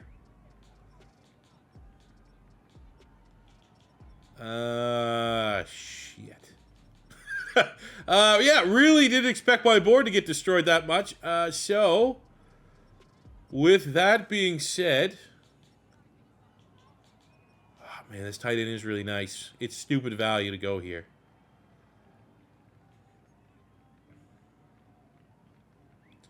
I'm trying to think, like, there's just no other positions. Wait, we got any first? What do we got here? Wendell Bowen at wide receiver, 6'3", 230. B catching, B release. Elite strength, run a 4.3. Okay, if you're 230 and you're on a 4.3, maybe you could just be our tight end. Hey, panic pick. Number 8 in true value, getting him a pick 21. Fantastic dev trait. You know what? I'll move his ass to tight end. See what the rating is. But we're not doing that again. I'm getting out of this. Anyone want to give me a 20-30? Oh, look, a first and second round pick from the Packers. Thank you very much. All right, we got pick 1 of the second round. I don't know. Okay, cool. With that, can we also still just draft our tight? Okay, we'll draft our tight end here in case we don't want to get creative with the wide receiver. Kyle Aaron's looks legit. I'm going to hope dev trait, but if not, I think the rating will be solid. 51 in true value, so that's a reach, unfortunately, but we do roll a dev trait here on a more natural tight end. I also want to grab a linebacker here. And really, all 4 of these guys look legit. I think, for me, we're going to go with who is the best athlete. 4.45 on Terrell, 4.53 on Cruz, 4.56 on Shields. Verticals are roughly the same. And Mr. Terrell is certainly standing out. A little bit undersized, but should be elite speed and agility. We need someone that can come in and replace Jamie and Sherwood. Play alongside our superstar sophomore linebacker. And Terrell, I mean, again, not the best in terms of value. Not hitting by that standpoint. 61 in true value, get him a pick 53. But he's a big-time athlete. 90 acceleration, 87 agility, 91 speed. And we roll the dev trait. And I just want to make the most of this other second-round pick. I don't want to just keep trading because that is, it gets a little cheesy if you keep on keeping on with it. So we got Ben Paul here. If I'm blind picking, I'm going to take a lineman. We have Joe Tippmann at center, but his contract. This is just contingency plan. B, pass block. A, run block. Didn't attend the combine. These guys used to be so freaking cheesy. Used to be almost always like the best dev trait. We got 68 in true value at 55. But at least we roll a dev trait for the man that just doesn't enjoy the combine process. Do you see what I see? Third round. Don't need a running back, but again, we are just BPA. We got Donovan Nelson. A carry. Oh, A ball carry vision. Oh, A break tackle. Oh, A trucking. Really? Probably slow, and he's not even that slow. Clearly just, if you're blind picking, that is good information to go off of, that they're going to be a solid pick. And there we go. Number 4 in true value running back at 85. No running back controversy. I am firmly, because I'm also a big fan in real life of Braylon Allen. He'll be RB1. But imagine when Braylon Allen gets tired, and you're sick and tired of tackling like the 200. You're sick and tired of a defense of tackling the 240-pound Braylon Allen. And then you're sick and tired of tackling the 250 Anthony Richardson. Well, they get a little bit of a breather. We bring in Donovan Nelson, the 235er. Good luck. The greatest power run offense of all time. Look at our draft recap. Pretty happy with how all things rounded out. Got a lot of depth picks there. Honestly, was just at that point, just filling out the depth chart for where we were lacking. But we got Donovan Nelson, 76 with the dev trait. Ben Paul, 72 with the dev trait. Terrell, 72 with the dev trait. Hearns, 73 with the dev trait. And Mr. Bowen, who, again, could just be like cheap. What? We brought in Troy Franklin. This guy is a physical specimen. I wonder, just out of curiosity, because he's a big ass, he's DK Metcalf with no dev trait. What would he be at tight end? He goes to 70, whatever, was it 73? And he goes up to a 75. So, whew.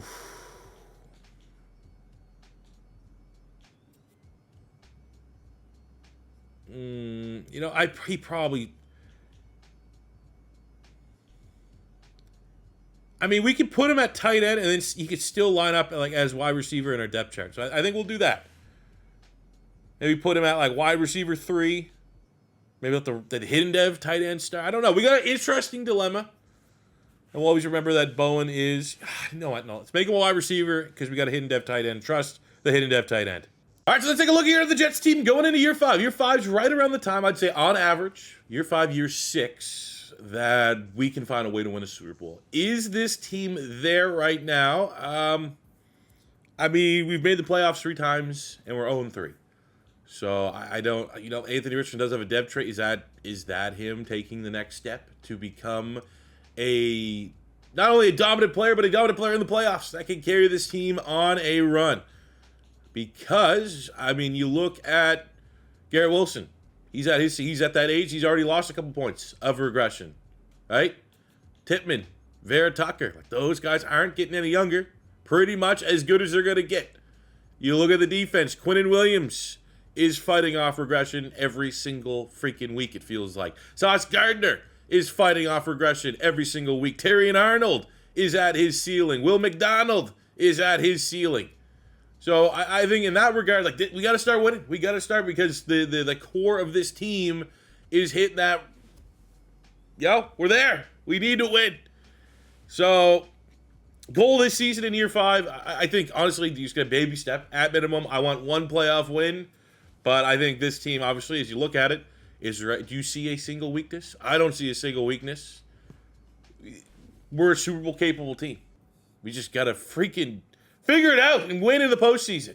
Just an update on our project pass rusher, Antonio Mixon. We finally have got him to be a scheme fit speed rusher. Let's go. This guy's an absolute beast. We're kind of like, a mini Micah Parsons, if you will.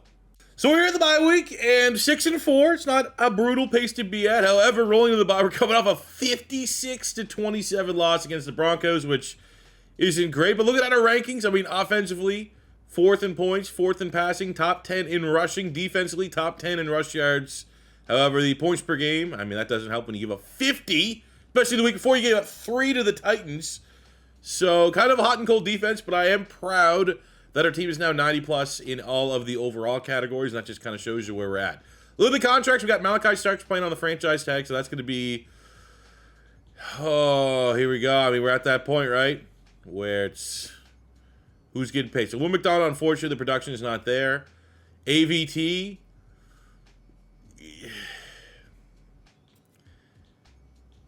Okay, we'll start with like the most bargain deal would be Thomas here. 3-year 21. There we go. Boom. Okay, first one done. Really, you want Blake Miller and Malachi Starks?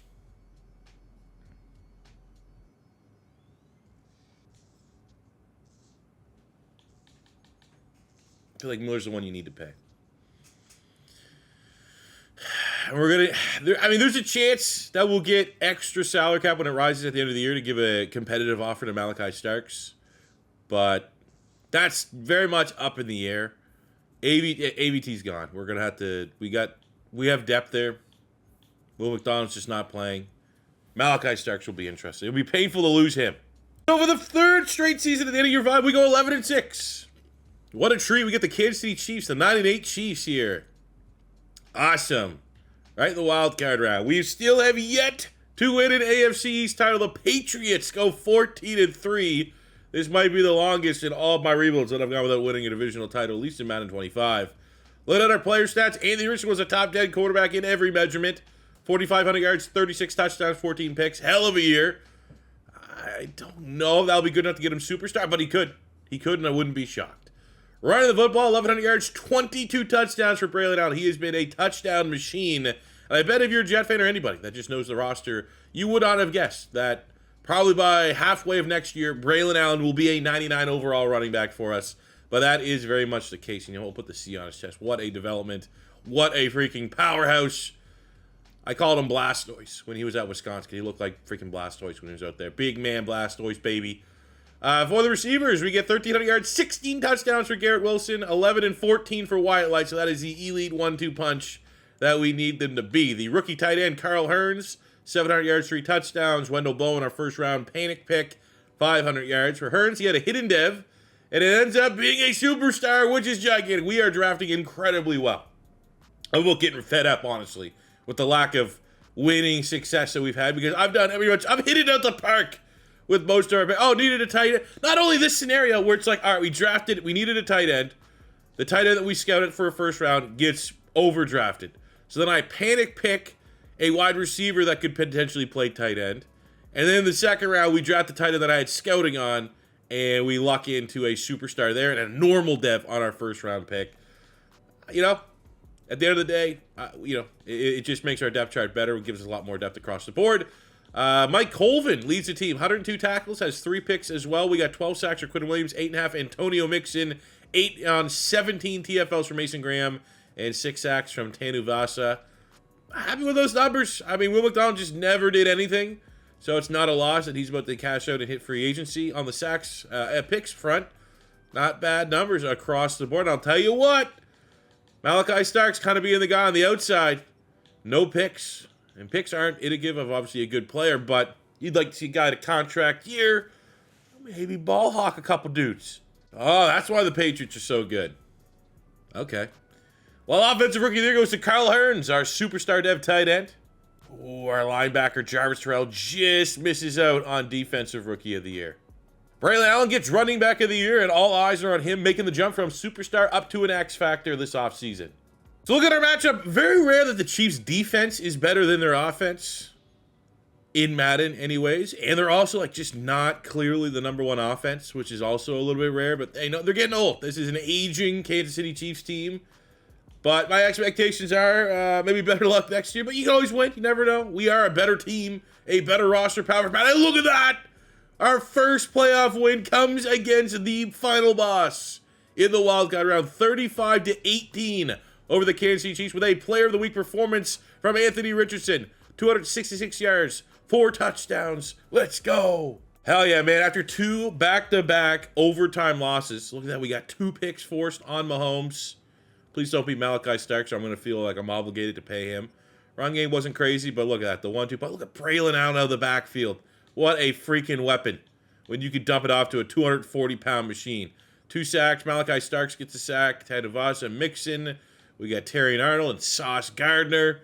Wow, our team's actually playing up to the potential, at least for the first playoff win of the rebuild. And off of that, we now have a divisional rival in the 10-7 Buffalo Bills, who, I mean, we're just getting the old timers. Kansas City was great, but they're showing their age. Buffalo Bills were great, but look, they're an 85 overall. Their defense isn't particularly special when you look at their rankings. You know, kind of middle of the mall. I mean, I guess you could say overall, points for, points against, not brutal, around that top 10 mark. But you know, as long as our defense doesn't shit the bed, I think this should be at least a close game. So what we're going to do here, we will auto upgrade. We'll show the respect that they deserve and make sure we get a couple starters here to play their best football. With the AFC Championship game on the line. Year 5. It's been 4 years of no goddamn success. We shit pump them 45 points on the board. 5 touchdowns, Anthony Richardson. Let's go. Literally the exact opposite of the other back, where the Patriots lose to the Titans. Very low scoring, very garbage game. The Cinderella team, look at that, the 5 and the 7 seed in the championship. But Buffalo, just no chance. And they got some garbage time points to make this game look a little bit closer. But my God, Anthony Richardson, where does that come from? Might be his best game overall as a Jet. Braylon Allen, 95 yards and a touchdown. Hell yeah. Hearns, touchdown. Hell yeah. Light, the hat trick. Hell yeah. Garrett Wilson getting after it. And on the defensive side of the ball, you know, a couple sacks here, there. Jarrell, you know, the rookie linebacker, runner-up for defensive rookie of the year. Get involved. We are playing complimentary football. I'm going to be pretty honest. If we lose to the Titans here, that's going to be a pretty big bummer. So when you look at the Titans, what stands out about them? Well, they're one of the lowest rushing yard offenses in the league, which works out kind of well, I guess. But there's just I don't want to say there's no way, but like look at it. Just look at the tail of the tape. Defensively, okay, we're kind of close, but offensively, in quality of a team, it's not even close because we've had barely any playoff success. Let's get our front row seat for this one. We're gonna see their team make a Super Bowl, or we're gonna watch crushing defeat. See, look, I tell you, man, I keep like I got a notepad every rebuild we do just to keep it. You know, it's a good little history log, but I use it mostly to see like which players we've drafted, to try not to double up. I did not usually every year. I add another notch. Right now I got year 5. That's as far as I've gone. Haven't even put down year 6 because there's a chance that this is it and we will get our Super Bowl and go on this run. After having no playoff wins, we got 2 and we are 1 away against a very winnable Titans team of making our first Super Bowl. I don't want to say it's out of nowhere. It is out of nowhere given our playoff success. But for our roster, we are a Super Bowl caliber roster in every sense of the imagination. And the Jets start things off with a touchdown on the opening drive. Shedeur Sanders gets the ball back.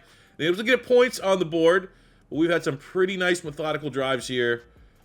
And I'm feeling pretty, hit that John Gruden, feeling nicey. 21, and the Titans are just getting field goals. It's one of those matchups where, Anthony Richardson just threw an interception, and Tennessee's able to go and get their first touchdown of the game. It is an 8-point ball game, and of course they get the touchdown, a 2-point conversion in 5 milliseconds. So it is tied at 21. 3 minutes to go. We have the ball. We are marching. We are marching. Come on! No! We a 33-yard field goal blocked!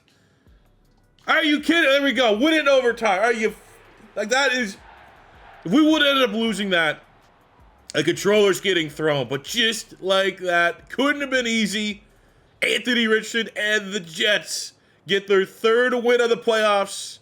We win the AFC. We got 300 yards, 3 touchdowns, 27-21. We've been on the wrong end of overtime losses throughout the playoffs in this rebuild. Finally, it goes our way. Not the cleanest game, 2 interceptions thrown by Anthony Richardson, but 3 touchdowns, 300 yards. Could run the football a little bit. Allen, Wilson, Light, all the familiar faces having big-time performances. And Mr. Malachi Starks could be his final run for the Jets. Gets a pick. Love seeing that. The Super Bowl is set. It's going to be the 11-6, 91 overall New York Jets against the 13-4, 87 overall LA Rams. We know what we bring to the table. Look at the Rams. They have the 8th offense, top 5 passing yards. Not much of a rushing offense. Defensively, though, that is where the big advantage goes. They probably have a little more balance than us, as they are a consensus top 5 defense across the board, led by Jared Verse, who only had 7 sacks, but we know he could absolutely be a game wrecker. Sneaking a little peek under the hood. So they got Quinn Ewers, superstar dev at quarterback. Darian Price from Notre Dame. Puka, Zakarian Branch, Quentin Johnston. They got a superstar tight end. O-line, we got 88, 87, 84, 88, 91. So very good offensive line. Defensively, Fisk's a 90. Kobe Turner, 88. Diggy Zua. They got Jared Verse, 92, 86 for Knight. Campbell there. Secondary, it's one of those ones. How are they affording all these guys? That is like, most of those guys are like guys that should be on their second contracts. How are they making that salary cap? Okay, we'll put it this way. We're going to go in and we'll watch it. If we lose, it's a legit roster. There's not, this is not one of those rare times where it's like absolutely a slam dunk. We need to win. That being said, we are still 4 overall points better and more talented than the Rams. We are better in every single category. We have a 2-point better defense, right? A 5-point better offense. If both these teams play their best football, the Jets should win 10 times out of 10. Because it is year 5, I will be able to invoke my 3 times that we can hop in on the sticks. But you never know. This game could get out of reach before it even comes to that point, for better or for worse. We could be down 3 touchdowns and like, oh, piss on it. This game's no chance. Or, we could be just shit pumping them and we come in a little bit to run the score up. There's going to be no in between. We'd love to see us win, but I am fully prepared to go to another season to get this thing over the line. Opening drive, have to settle for a field goal. You don't love doing that, but we make it right back to the red zone and get the first touchdown of the game. Get it and follow it up with back-to-back touchdown scores, and the defense pitches a shutout in the first half. We give up a field goal. Ooh. They are taking way too long to score. Give me a 3rd down. Don't even need it. Don't even need the 3rd down. Oh, come on. I actually got a little pissed about that. I wanted to throw a touchdown with Anthony Richardson. No, I didn't need to, though. There we go, baby. Out of nowhere. We go year 1. Year 1 with Aaron Rodgers. That weird year with Aaron Rodgers. We go 13-4. Made the playoffs. Lost. First game.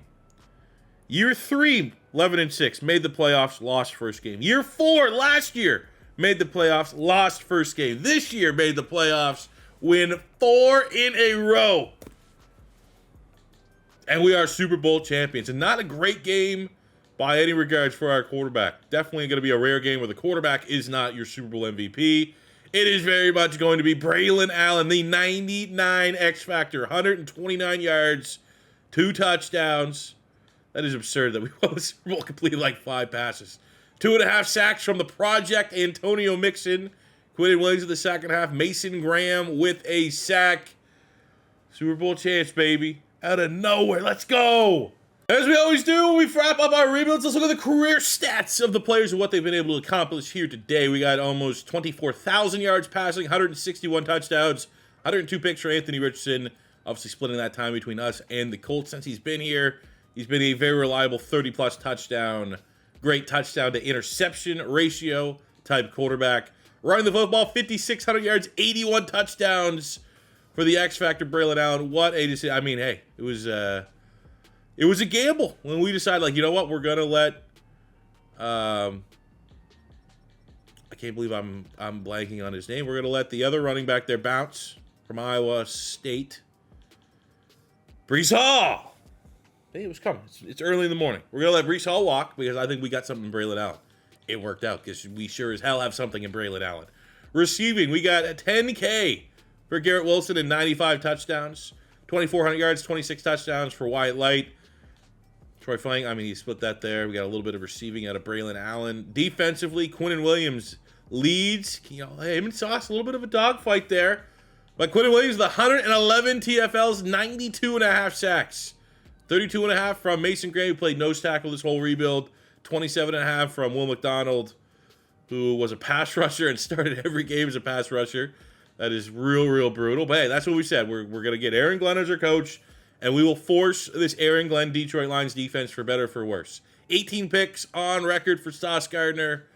5 for Malachi Starks. Bolden with 3. Nothing, I mean, needs to be said. For a defensive-minded head coach, I always feel like it's fair to say we won despite Aaron Glenn's defense here today. But it always feels a little bit good. You feel a little bit proud when you go and kind of go with a non-meta offense and or defense. I'll give credit. This Jets, well, it's not the Jets. We did the Detroit Lions offense here for the Jets. But Detroit's not a meta offense by any means. And we were still able to get really good production across the board as we wrap the season up. Anthony Richardson made the jump from star up to a superstar. Braylon Allen, 99. Garrett Wilson, 99. Light's a beast. Hearn's a beast. The O-line across the board is sensational, led by the 97 overall Fashanu.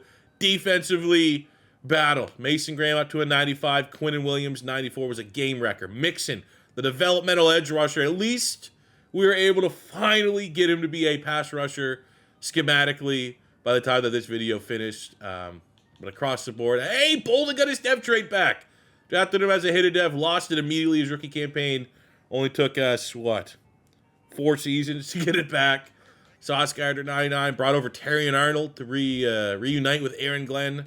Detroit Lion pairing. Hey, there you go, baby. Big time check mark. Love this team. Well, I save all these. Like, this is one of those rebuilds. Maybe we'll come with a series where we can run it back with some of these successful teams. Because I feel like there's still some meat on the bone. Obviously, if we went into this offseason, we would be losing some players because our salary cap is not in a particularly great spot. Malachi Stark's probably going to be the biggest player that we're about to let walk. But I still feel like there's more for this team to achieve.